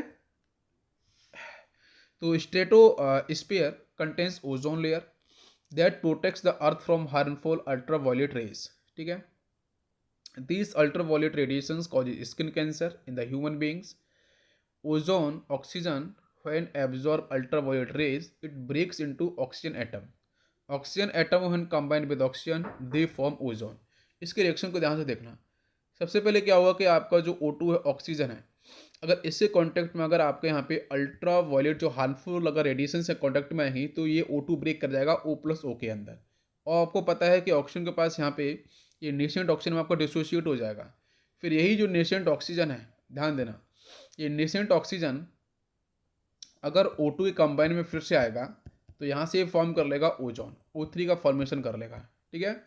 O3 मतलब ऑक्सीजन डबल बॉन्ड हो, यहाँ पे कोऑर्डिनेशन बॉन्ड हो, तो ये ओजोन का फॉर्मेशन करता है। तो ओजोन के फॉर्मेशन के बारे में आपको मैंने बता दिया, ठीक है। पर ध्यान ये देना कि स्ट्रेटोस्फीयर पॉल्यूशन की हम बात कर रहे हैं जहाँ पे ओजोन लेयर रहती है, ओजोन लेयर ही मुझे करती है प्रोटेक्ट, ठीक है। लेकिन ओजोन बनती कैसे वो आप समझ लो। तो ओजोन के फॉर्मेशन को लेके मैंने बता दिया। और अल्ट्रावायलेट रेडिएशंस की वजह से आपकी स्किन कैंसर भी आपका होता है, ये भी इसका एक रीज़न है। ये एक आपका ये नेगेटिव पॉइंट है, इसको ध्यान रखना है। It breaks into oxygen atom combined with oxygen form the ozone. The main pollutant behind the ozone depletion is CFCs, chlorofluorocarbon, and इसको बोलते हैं फिरोन्स। तो फ्रोन्स का मतलब क्या है, कार्बन के साथ जिसको बोलते हैं हम लोग हेलोजेंस का प्रेजेंट होना, ठीक है।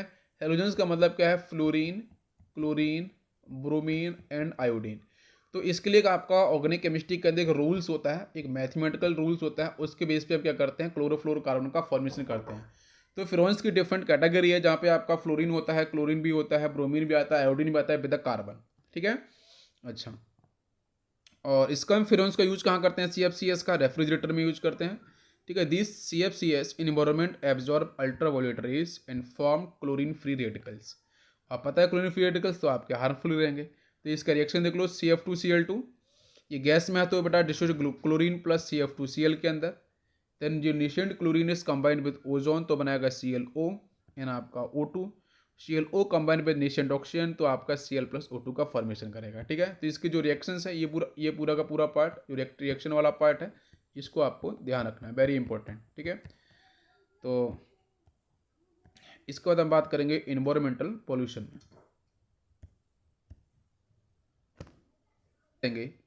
इन्वायरमेंटल पॉल्यूशन में तो इन्वायरमेंटल पॉल्यूशन के बेसिक जो इंफॉर्मेशन थी, ठीक है, जो बेसिक आइडिया था,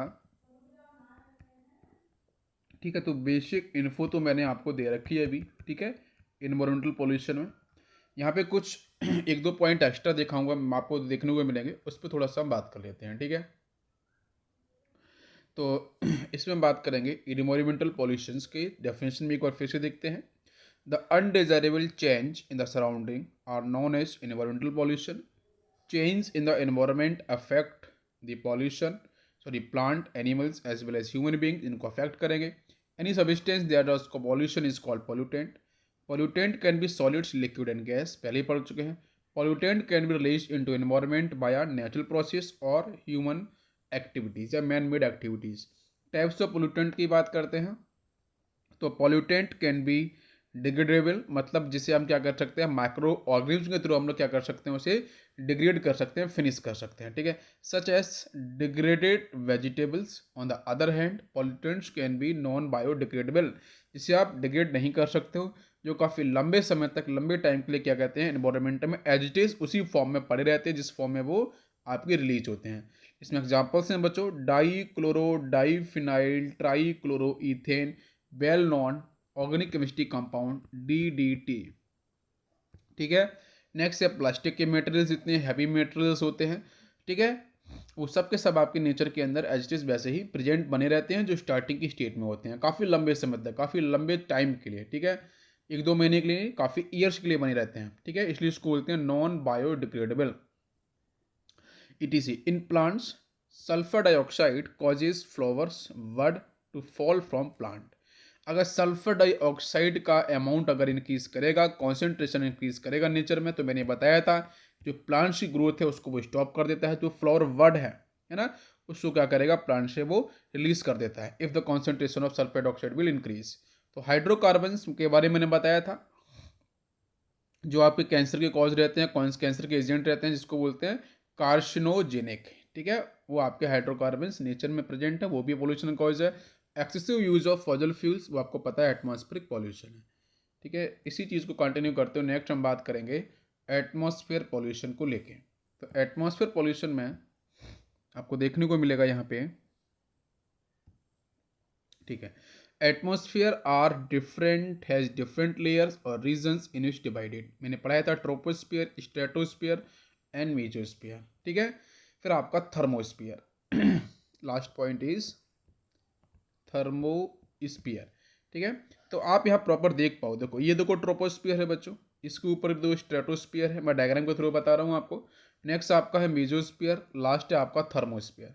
मैं डिस्टेंस के रिस्पेक्ट में बात करूँ तो देखो 0 से 10 किलोमीटर तक बच्चों क्या मिल रहा है आपको, ट्रोपोस्फियर जहाँ पे माउंटेन्स हैं, रिवर है, ओशियन है, ठीक है। तो इवन आपको जो हम बात करते हैं जो हमारे एरोप्लेन्स होते हैं वो भी इसी रीजन में देखने को मिल जाते हैं, ठीक है। फिर हम बात करते हैं 10 to 50 किलोमीटर, ये देखो 10 to 50 किलोमीटर, ठीक है, ये आपके एल्टीट्यूड के बारे में बात कर रहे हैं हम। तो 10 to 50 किलोमीटर के बारे में बात करते हैं, स्ट्रेटोस्फियर आपको देखने को मिलती है, ठीक है, जहाँ पे ओजोन लेयर सबसे पहले देखने को आपको मिलती है। और फिर 50 किलोमीटर से लेके बेटा अप टू 85 समथिंग, यहाँ पे 85 किलोमीटर्स तक हम बात कर रहे हैं, ठीक है। यहाँ से मिलती है मेजोस्फीयर, यहाँ पे मिसाइल के बारे में बात करी जा रही है, ठीक है। बाकी आपके और डिफरेंट जो भी आपके जो भी टेक्निकल एक्सपेरिमेंट करे जाते हैं, ठीक है, वो ये लेयर आपको है। फिर उसके बाद हम बात करते हैं कि थर्मोस्फियर, ये सबसे ऊपर की लेयर है, मतलब मोर देन अगर आप यहाँ पे 85 किलोमीटर से ऊपर जा रहे हो तो फिर आपको थर्मोस्फीयर देखने को मिलती है। तो देखते हैं यहाँ पे इज द लोएस्ट रीजन जहाँ पे लिविंग ऑर्गेनिज्म आपके रहते हैं, ह्यूमन बीइंग आपके रहते हैं। स्ट्रेटोस्फीयर में इज अ लेयर एव द ट्रोपोस्फीयर, ओजोन प्रेजेंट है आपकी, ओजोन लेयर, ओजोन करती है प्रिवेंट अल्ट्रावायलेट को reaching from the earth. Mesosphere जहाँ पे टेम्परेचर काफ़ी लो होता है, एयर के ब्रीथ करने में काफ़ी प्रॉब्लम होती है, ठीक है। ये डिफरेंट लेयर्स ऑफ, यहाँ जो हम बात कर रहे हैं एटमोसफियर की। नेक्स्ट है थर्मोस्फीयर को देख लेते हैं। थर्मोस्फीयर आप ये लेयर है जहाँ पे हम बात करते हैं कि the atmosphere, the thermosphere is the layer where rays from atmosphere are first absorb such as x ray, UV rays, ठीक है। नेक्स्ट हम बात करने वाले हैं टाइप्स ऑफ एनवायरमेंटल पॉल्यूशन। तो यहाँ पे फॉलोइंग है the types of pollution that affect our environment, जिसमें पहला आपका है tropospheric pollution. It occurs when some solids और gases particles are suspended in the air, ठीक है, ये हम सब पहले पढ़ चुके हैं। अभी आप यहाँ पे ध्यान से देखो तो आपको मैं एक डायग्राम दिखा रहा हूँ, है ना, वो डायग्राम से आपको और चीज़ समझ में आ जाएगी ना। ऊपर देखो ट्रोपोस्फियर आपकी पॉल्यूशन हेडिंग दिख रही होगी, और ट्रोपोस्फियर जो पॉल्यूशन है वहाँ पे क्या क्या मिलता है आपको, सॉलिड्स एंड गैसेस पार्टिकल्स जो एयर में सस्पेंडेड होते हैं वहाँ से आपको मिलता है पॉल्यूशन। तो थोड़ा सा मैं इसको जूम करने की कोशिश कर रहा हूँ, आपको अब दिखेगा प्रॉपर, ठीक है। देखो इसमें आपको दिख रहा होगा, यहाँ पे ये देखो ओशियन है नीचे, यहाँ पे बायोमास की बर्निंग हो रही है, ये देखो बेटा बायोमास की बर्निंग हो रही है। यहाँ पे डिजर्ट भी है, ठीक है, यहाँ पे हम बात कर रहे हैं जैसे अपने इंडिया में ले लो आप, तो ओशियंस आपको जो जो भी आपके मुंबई हो गया उसका आप नीचे जा रहे हो तो केरला हो गया, गोवा हो गया, इस तरह पूरा चेन्नई वगैरह, ये पूरा ओशन के रीजन आप समझ सकते हो। इस तरीके से आप, हम जियोग्राफिकल लोकेशन से बात कर रहे हैं इसलिए थोड़ा क्लियर होगा। बायोमास की बर्निंग जो भी आपके जहाँ पे ह्यूमन बीइंग्स रहते हैं वहाँ पे बायोमास की बर्निंग करी जा रही है। डिजर्ट की बात करते हैं हम, राजस्थान में जा सकते हैं तो वहाँ पे हम इस डस्ट को देख सकते हैं, ठीक है। अच्छा इधर देखो आपकी एग्रीकल्चर हो रही है, ठीक है, तो डिफरेंट इंडिया के डिफरेंट पार्ट में एग्रीकल्चर हो रही है, ठीक है। इधर कैटल्स है, ठीक है, वो आपके यहाँ पे दिख रहे हैं, ये भी कैटल्स देखो इधर है, ये आपकी फार्मिंग हो रही है। यहाँ पे आपको ट्रैक्टर भी दिख रहा है, ये देखो रोड हाईवे जा रहा है, नेशनल हाईवे इस तरीके से, ये देखो गाड़ियाँ जा रही हैं, ट्रक जा रहे हैं इधर से, ऊपर से ब्रिज होगा, ठीक है। यहाँ पे शिप है देखो, है ना। और फिर ये ट्रांसपोर्टेशन का पूरा पार्ट आपको दिखाया जा रहा है एज वेल एज देखो। फिर यहाँ पे इंडस्ट्रियल पार्ट भी, इंडस्ट्रीज भी हैं। फिर देखो यहाँ पे आपके अन्वयन मतलब सिटीज़ देखो कितनी ज़बरदस्त यहाँ पे सिटीज़ के बारे में भी आपको डिफाइन करा गया है। ठीक है, ये सब का सब ग्राउंड पे है, आप समझो। चाहे ओशन की बात कर लो, एग्रीकल्चर की बात कर लो, डस्ट की बात कर लो, कैटल्स की बात कर लो, इफ बायोमास की बर्निंग की बात कर लो, इंडस्ट्री की स्टेबलाइजेशन की बात कर लो, ये सब के सब आपकी कहाँ पे प्रेजेंट होगी? अर्थ पे। बात समझो, ये सब के सब आपके अर्थ पे प्रेजेंट है। ठीक है, अपर लेयर पे हो गया। अब ये सब का सब जब परफॉर्म हो रहा है, एक्टिविटीज़ आपकी एक दूसरे से रिलेट हैं, ये परफॉर्म, तो वहाँ से देखो किस तरीके से क्या क्या आपका प्रोड्यूस हो रहा है। तो यहाँ से देखो बच्चों, यहाँ से लिखा है प्रोड्यूस हो रहा है natural and anthropogenic emission from the earth, CH4 methane, CO monoxide, CO2 dioxide, and sulfate, black carbon, dust, and N2O, and CFCS, NO2 and ozone. ये सब का सब यहाँ से क्या हो रहा है? प्रोड्यूस। देखो एरो इस तरीके से बना हुआ है, यहाँ से देखो जा रहा है इस तरीके से, समझ में आ रहा होगा। अब यहाँ से तो बेटा यहाँ से क्या प्रोड्यूस हो रहा है वो देखो, यहाँ से प्रोड्यूस हो रहा है sulphur emission from ocean. Ocean से क्या बच्चों प्रोड्यूस हो रहा है? सल्फर का एमिशन हो रहा है। ठीक है, समझ में आ रहा है। नेक्स्ट है आपका एवोपोरेशन एंड कंडेंस, आपका ये कन्वेक्शन, मतलब ये जो आपका सी है, ओशियन है, तो यहाँ पे लार्ज अमाउंट आपका वाटर बॉडीज है, तो यहाँ से आपको पता है एवोपोरेशन आपका कंटिन्यूस देखो ऊपर हो रहा है, ये जो क्लाउड का फॉर्मेशन हो रहा है, समझ में आ रहा है। अब यहाँ से जो डिफरेंट ऑक्साइड्स हैं वो तो बच्चों यहाँ से पहुँच चुके हैं ऊपर, और कहीं ना कहीं यहाँ पे ओजोन का फॉर्मेशन भी हो रहा है। भाई आपका O2 जा रहा है, डिसोशिएट कर रहा है, और डिसोशिएट करने से आपका नेशेंट ऑक्सीजन O2 से फिर से कंबाइन करेगा, भाई O2 के साथ फिर से नेशेंट ऑक्सीजन कंबाइन करेगा, तो ओजोन का आपका फॉर्मेशन भी है, ओजोन का प्रोडक्शन भी हो रहा है देखो यहाँ पे। और हो रहा है कि नहीं हो रहा है? और ये केमिकल ट्रांसफॉर्मेशन मतलब बेटा O2 से O plus O, then O is combined with further oxygen, तो यहाँ से आपको ओजोन मिल रहा है। तो इसी लिखा है यहाँ पे केमिकल ट्रांसफॉर्मेशन आपको देखने को मिल रहा है। लिखा है यहाँ पे long range transport of aerosol and gaseous, समझ में आ रहा है। ठीक है, ट्रोपोस्फेरिक पॉल्यूशन। अब इसमें देखो ऊपर भी है, फिर आपका स्ट्रेटोस्फीयर है, यहाँ पे ट्रोपोस्फेरिक का ऊपर आपको दिख रहा है, फिर स्ट्रेटोस्फीयर में जहाँ पे आपका CF जा रहा है, वाटर वेपर्स ऊपर तक काफ़ी चली जाती हैं, ये कुछ लाइट वेटेड। नेक्स्ट ऊपर आपको थर्मल आपका ट्रांसफॉर्मेशन, मतलब यहाँ पे जो ओजोन बना था यहाँ पे, वो ओजोन का ऊपर क्या डिस्ट्रक्शन हो रहा है, ओजोन आपका डिसोशिएट हो जा रहा है, ठीक है, ब्रेक कर जा रहा है। फिर यही जो आपके नीचे के जो आपके नॉन मेटल ऑक्साइड थे, ये ऊपर जैसे पहुँचे, तो पहुँचने के बाद आपका तो इवेपोरेशन होने से यहाँ पे क्लाउड मिले। तो क्लाउड बच्चों, क्लाउड के होने के बाद जब आपकी रेनी सीजन आता है, तो वहाँ पे वाटर ड्रॉपलेट्स आपको इकट्ठी होती हैं, कंडेंसेशन प्रोसेस शुरू होगा। तो फिर उस केस में यही non metal oxide mix with water molecules और ड्रॉपलेट्स, तो फिर से नीचे इकट्ठी आएंगी। तो नीचे आने में फिर ये देखो, ये जो आपको डिफरेंट रीजन दिख रहे हैं, जहाँ पे प्लांट दिख रहे हैं, जहाँ पे एनिमल्स आपके देख सकते हैं, यहाँ पे एग्रीकल्चर हो रही है, एज वेल एज जहाँ पे आपके ह्यूमन एक्टिविटीज़ हैं, ह्यूमन बॉडीज़ हैं, तो उन पे क्या होगा? इन पे अफेक्ट करेगा, ये फिर से वापस आएगा, तो यहाँ पे नेगेटिव इफेक्ट क्रिएट करेगा। समझ में आ रहा है कि नहीं आ रहा है? ठीक है, ये हार्मफुल इफेक्ट यहाँ पे क्रिएट किया। तो पूरा का पूरा सीन समझ में आपको आ गया होगा। नीचे के देखो अर्थ है, किस तरीके से प्रोसेस यहाँ पे हो रहा है, तो डायग्राम से क्लियर हो गया होगा आपको। चलो यहाँ तक कवर हो गया। इसके बाद देखो नेक्स्ट हम पॉइंट की तरफ चलते हैं, देखते हैं। Pollutants are divided into gaseous, air pollutants and particulate pollutant.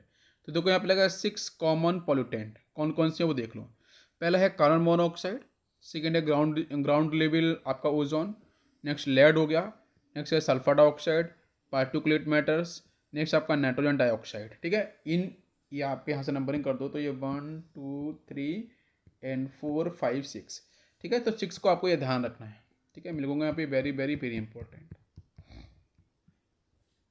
Next हम बात करने वाले हैं गैसियस एयर पॉल्यूटेंट। तो गैसियस एयर पॉल्यूटेंट में मैंने बेटो बात करी थी ऑक्साइड ऑफ सल्फर के बारे में, ऑक्साइड ऑफ नाइट्रोजन के बारे में। ठीक है, तो वो सब की सब रिएक्शन यहाँ पे आपको लिखी है। ठीक है, एक बार ही आपको मैं बता ही चुका हूँ, तो इसमें कोई डाउट आपका बनेगा नहीं।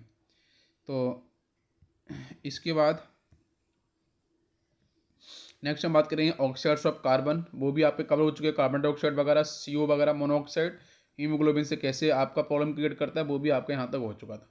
अब यहाँ पे ये देख लो आप कि अगर आपका सल्फर डाइऑक्साइड है, अगर इसका कॉन्सेंट्रेशन इंक्रीज करेगा, ठीक है, तो उसके देखो यहाँ पे अगर माइल्ड अगर कॉन्सेंट्रेशन होगा, तो फिर इस केस में आपको मिलता है interveinal chloride bleaching of leaves effect की बात कर रहे हैं। ठीक है, नेक्स्ट हम बात करेंगे अगर थोड़ा कॉन्सेंट्रेशन अगर आपका थोड़ा डिफरेंट होगा, इंक्रीज करेगा, तो फिर यहाँ से नेक्रोसिस इन इंटरवेनल एरियाज एंड स्केलेट आपके लीव्स।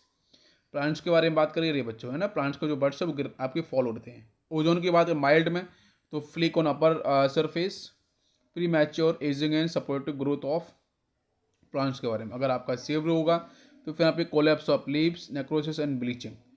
ठीक है, फ्लोराइड्स के बारे में बात करेंगे तो इसका क्या इफेक्ट होता है लीव्स की जो टिप्स हैं वो आपके नेक्रोसिस, ठीक है, कोमुलेटिव इफेक्ट।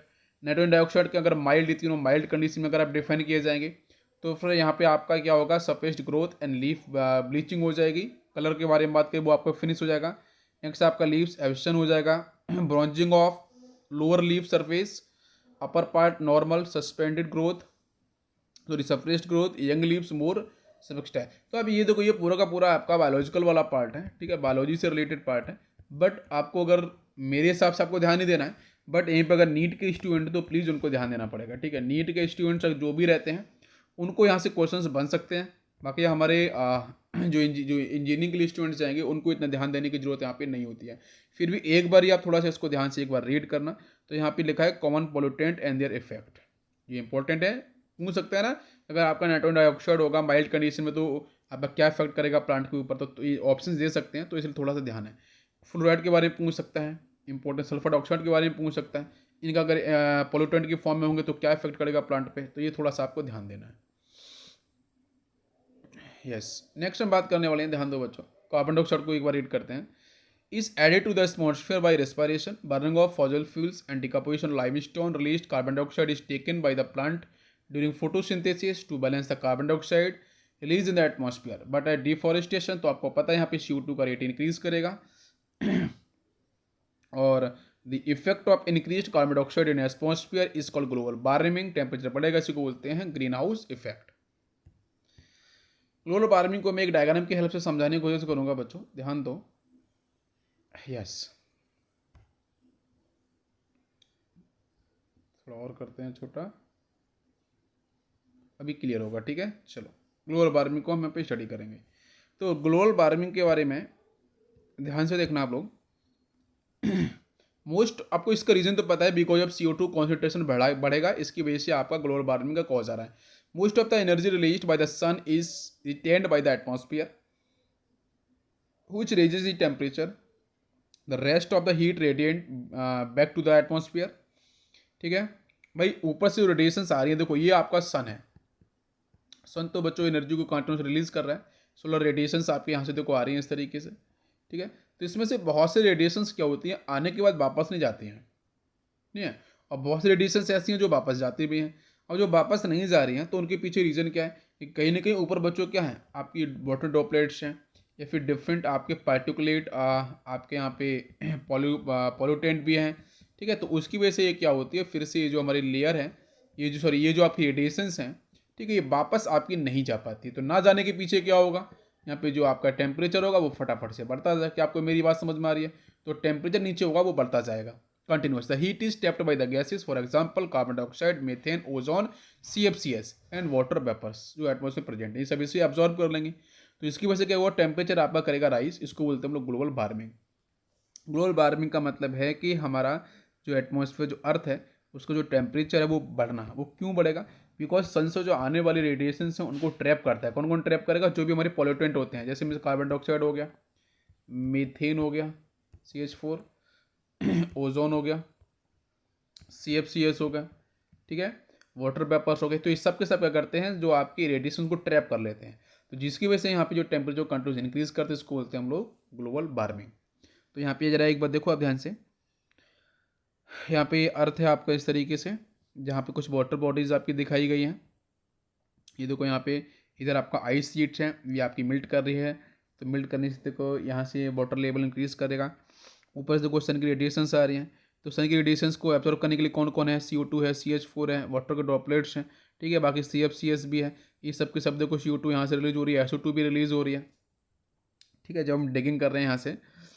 और बाकी आपका जो प्लेट्स का मोशन भी, मूवमेंट भी होता है, जिसकी वजह से भी आपका डिफरेंट टाइप की गैसेस वो आपकी रिलीज होती हैं। तो ये आपकी यहाँ से प्लांट्स वगैरह भी हैं, ठीक है, जो CO2 को एब्जॉर्ब भी करेंगे, और इवेपोरेशन भी यहाँ से हो रहा है। कुछ आपकी रेडिएशंस देखो बैक भी हो रही है बिकॉज ऑफ क्लाउड्स, ठीक है। तो ये सब पूरा प्रोसेस आपको दिख रहा है। तो इसमें मेन रीजन ये समझो कि टेम्परेचर बढ़ने के पीछे कारण क्या है, वहाँ पे आपकी आपकी absorption of trapping of heat by the gases, example carbon dioxide, methane, ozone, CFCs and water droplets या वाटर वेपर्स। नेक्स्ट हम बात करेंगे ग्रीन हाउस इफेक्ट में। तो green house effect occurs when flowers, vegetables and fruits are grown in glass covered areas. आपने देखा होगा कि बहुत अभी तो जनरली ऐसा हो गया है कि इंडिया के अंदर तो अप्रोक्सीमेट आपको अगर देखोगे तो जितने भी हमारे डिस्ट्रिक्ट्स हैं इंडिया में, ठीक है, तो हर जगह आपको ये देखने को मिल जाएगा। और इवन जो भी मेट्रोपॉलिटन सिटीज़ हैं या थोड़े से भी अच्छे शहर हैं, तो वहाँ पे आपको ये जो ग्रीन हाउस इफेक्ट के बारे में पूरा वहाँ पे बताया जाता है और दिखाया भी जाता है ना बहुत सारे बच्चों को। तो occurs and flowers, vegetables, fruits के ग्रो के बारे में बात करी जाती है। ग्लास का कवर्ड आपके एरियाज होते हैं। Glasses has the capability to capture energy from the sun and prevent the heat to reflect in the atmosphere.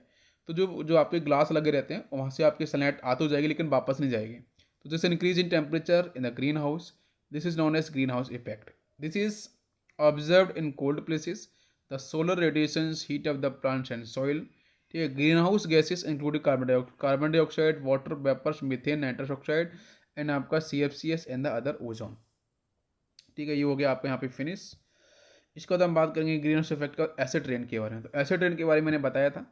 ये देखो आपके डिफरेंट जो बर्निंग है इंडस्ट्रीज से क्या प्रोड्यूस हो रहा है, SO2, NO2 है ना, ये सब आप कार्बन डाइऑक्साइड, सल्फर, ये सब प्रोड्यूस हो रहे हैं। फिर आपके वाटर मॉलिक्यूल से कंबाइन करके यहाँ पे आपके एसिड का फॉर्मेशन, तो इसकी बारिश फिर नीचे हो जाएगी। ठीक है, तो जिसकी वजह से यहाँ पे जो मिल्टिंग होती है ना इसकी, तो ये भी एक रीज़न होता है। तो कहीं ना कहीं ये आपका एक पॉल्यूटेंट है एसिड रेन।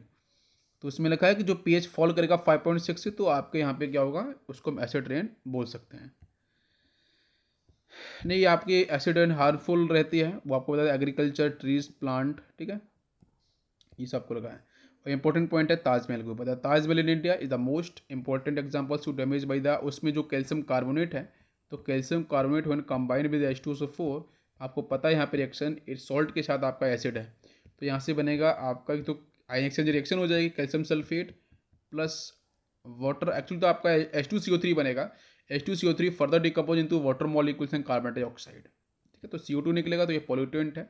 बाकी आपका यहाँ पे डिकम्पोजिशन, तो एक्चुअली में क्या आपको वहाँ से मिला, वहाँ से आपको CaSO4 हो गया। तो इसी की वजह से जो आपका ताजमहल है उसकी जो वाइटनेस है वो कहीं ना कहीं धीरे धीरे आपकी डल होती जा रही है।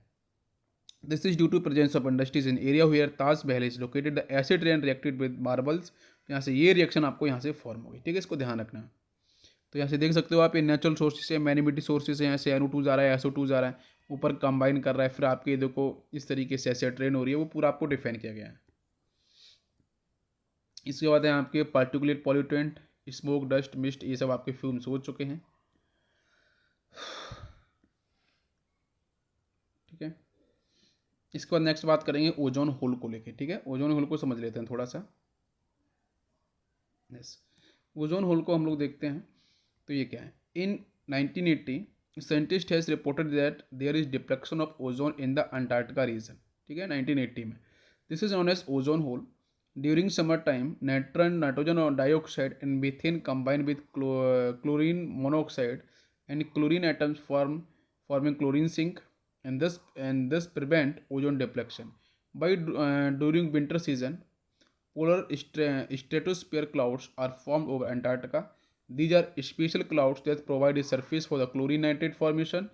These clouds then get hydrolyzed to form hypochlorous acid, and hypochlorous acid is combined with hydrogen chloride to form molecular chlorine. तो ये जो आपको है ना स्टेप, ये जो स्टेप है टोटल, ये स्टेप्स आपके बताए गए ओजोन होल के फॉर्मेशन में। तो पहले ClO कंबाइन विद NO2, तो बनाएगा ClO NO2। फिर ClO NO2 वाटर मॉलिक्यूल, तो HOCl जाएगा, HNO3 जाएगा। फिर यहाँ से आपका HCl बच्चों फिर रिएक्ट करेगा Cl, जो फर्स्ट बना था ClO NO2 कंबाइन करेगा इससे HCl, तो Cl2 प्लस HNO3। HOCl से कंबाइन करेगा सनलाइट, तो आपकी एनर्जी है फोटोन की, तो वे डिसोशिएट कर जाएगा।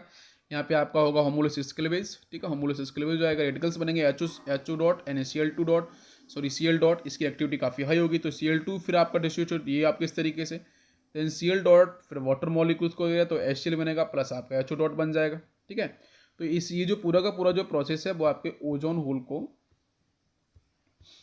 होल जो अंटार्कटिका के ऊपर 1980 में डिस्कस किया गया था। ठीक है, उसके ऊपर यहाँ पे एक स्टेप रिएक्शन बताई गई है। फिर कंट्रोल कैसे कर सकते हैं एयर पोल्यूशन को, तो डिफोरेस्टेशन शुड बी प्रिवेंटेड। ठीक है, नहीं करना चाहिए, पेड़ नहीं काटने चाहिए। Automobile should be designed in such a way, तो कम से कम पोल्यूटेंट को इमिट करते हो। Use of smoke free furnace use करना चाहिए। नेक्स्ट है railway steam engine should be avoided, उनको आप बंद करना चाहिए, ठीक है, काफ़ी पोल्यूशन क्रिएट करते हैं। Industry should be step away from the residence areas, तो रेजिडेंस एरियाज से क्या दूर रखना चाहिए, बाकी उन्हें जो पॉल्यूशन को कंट्रोल करना चाहिए, ठीक है। तो फर्स्ट लेक्चर आपका यहाँ पे इन्वायरमेंटल केमिस्ट्री का फिनिश होता है। इसी में बच्चों एक लेक्चर हम लोग और डिस्कस करेंगे इसके बाद, ठीक है। तो thank you, thanks for watching.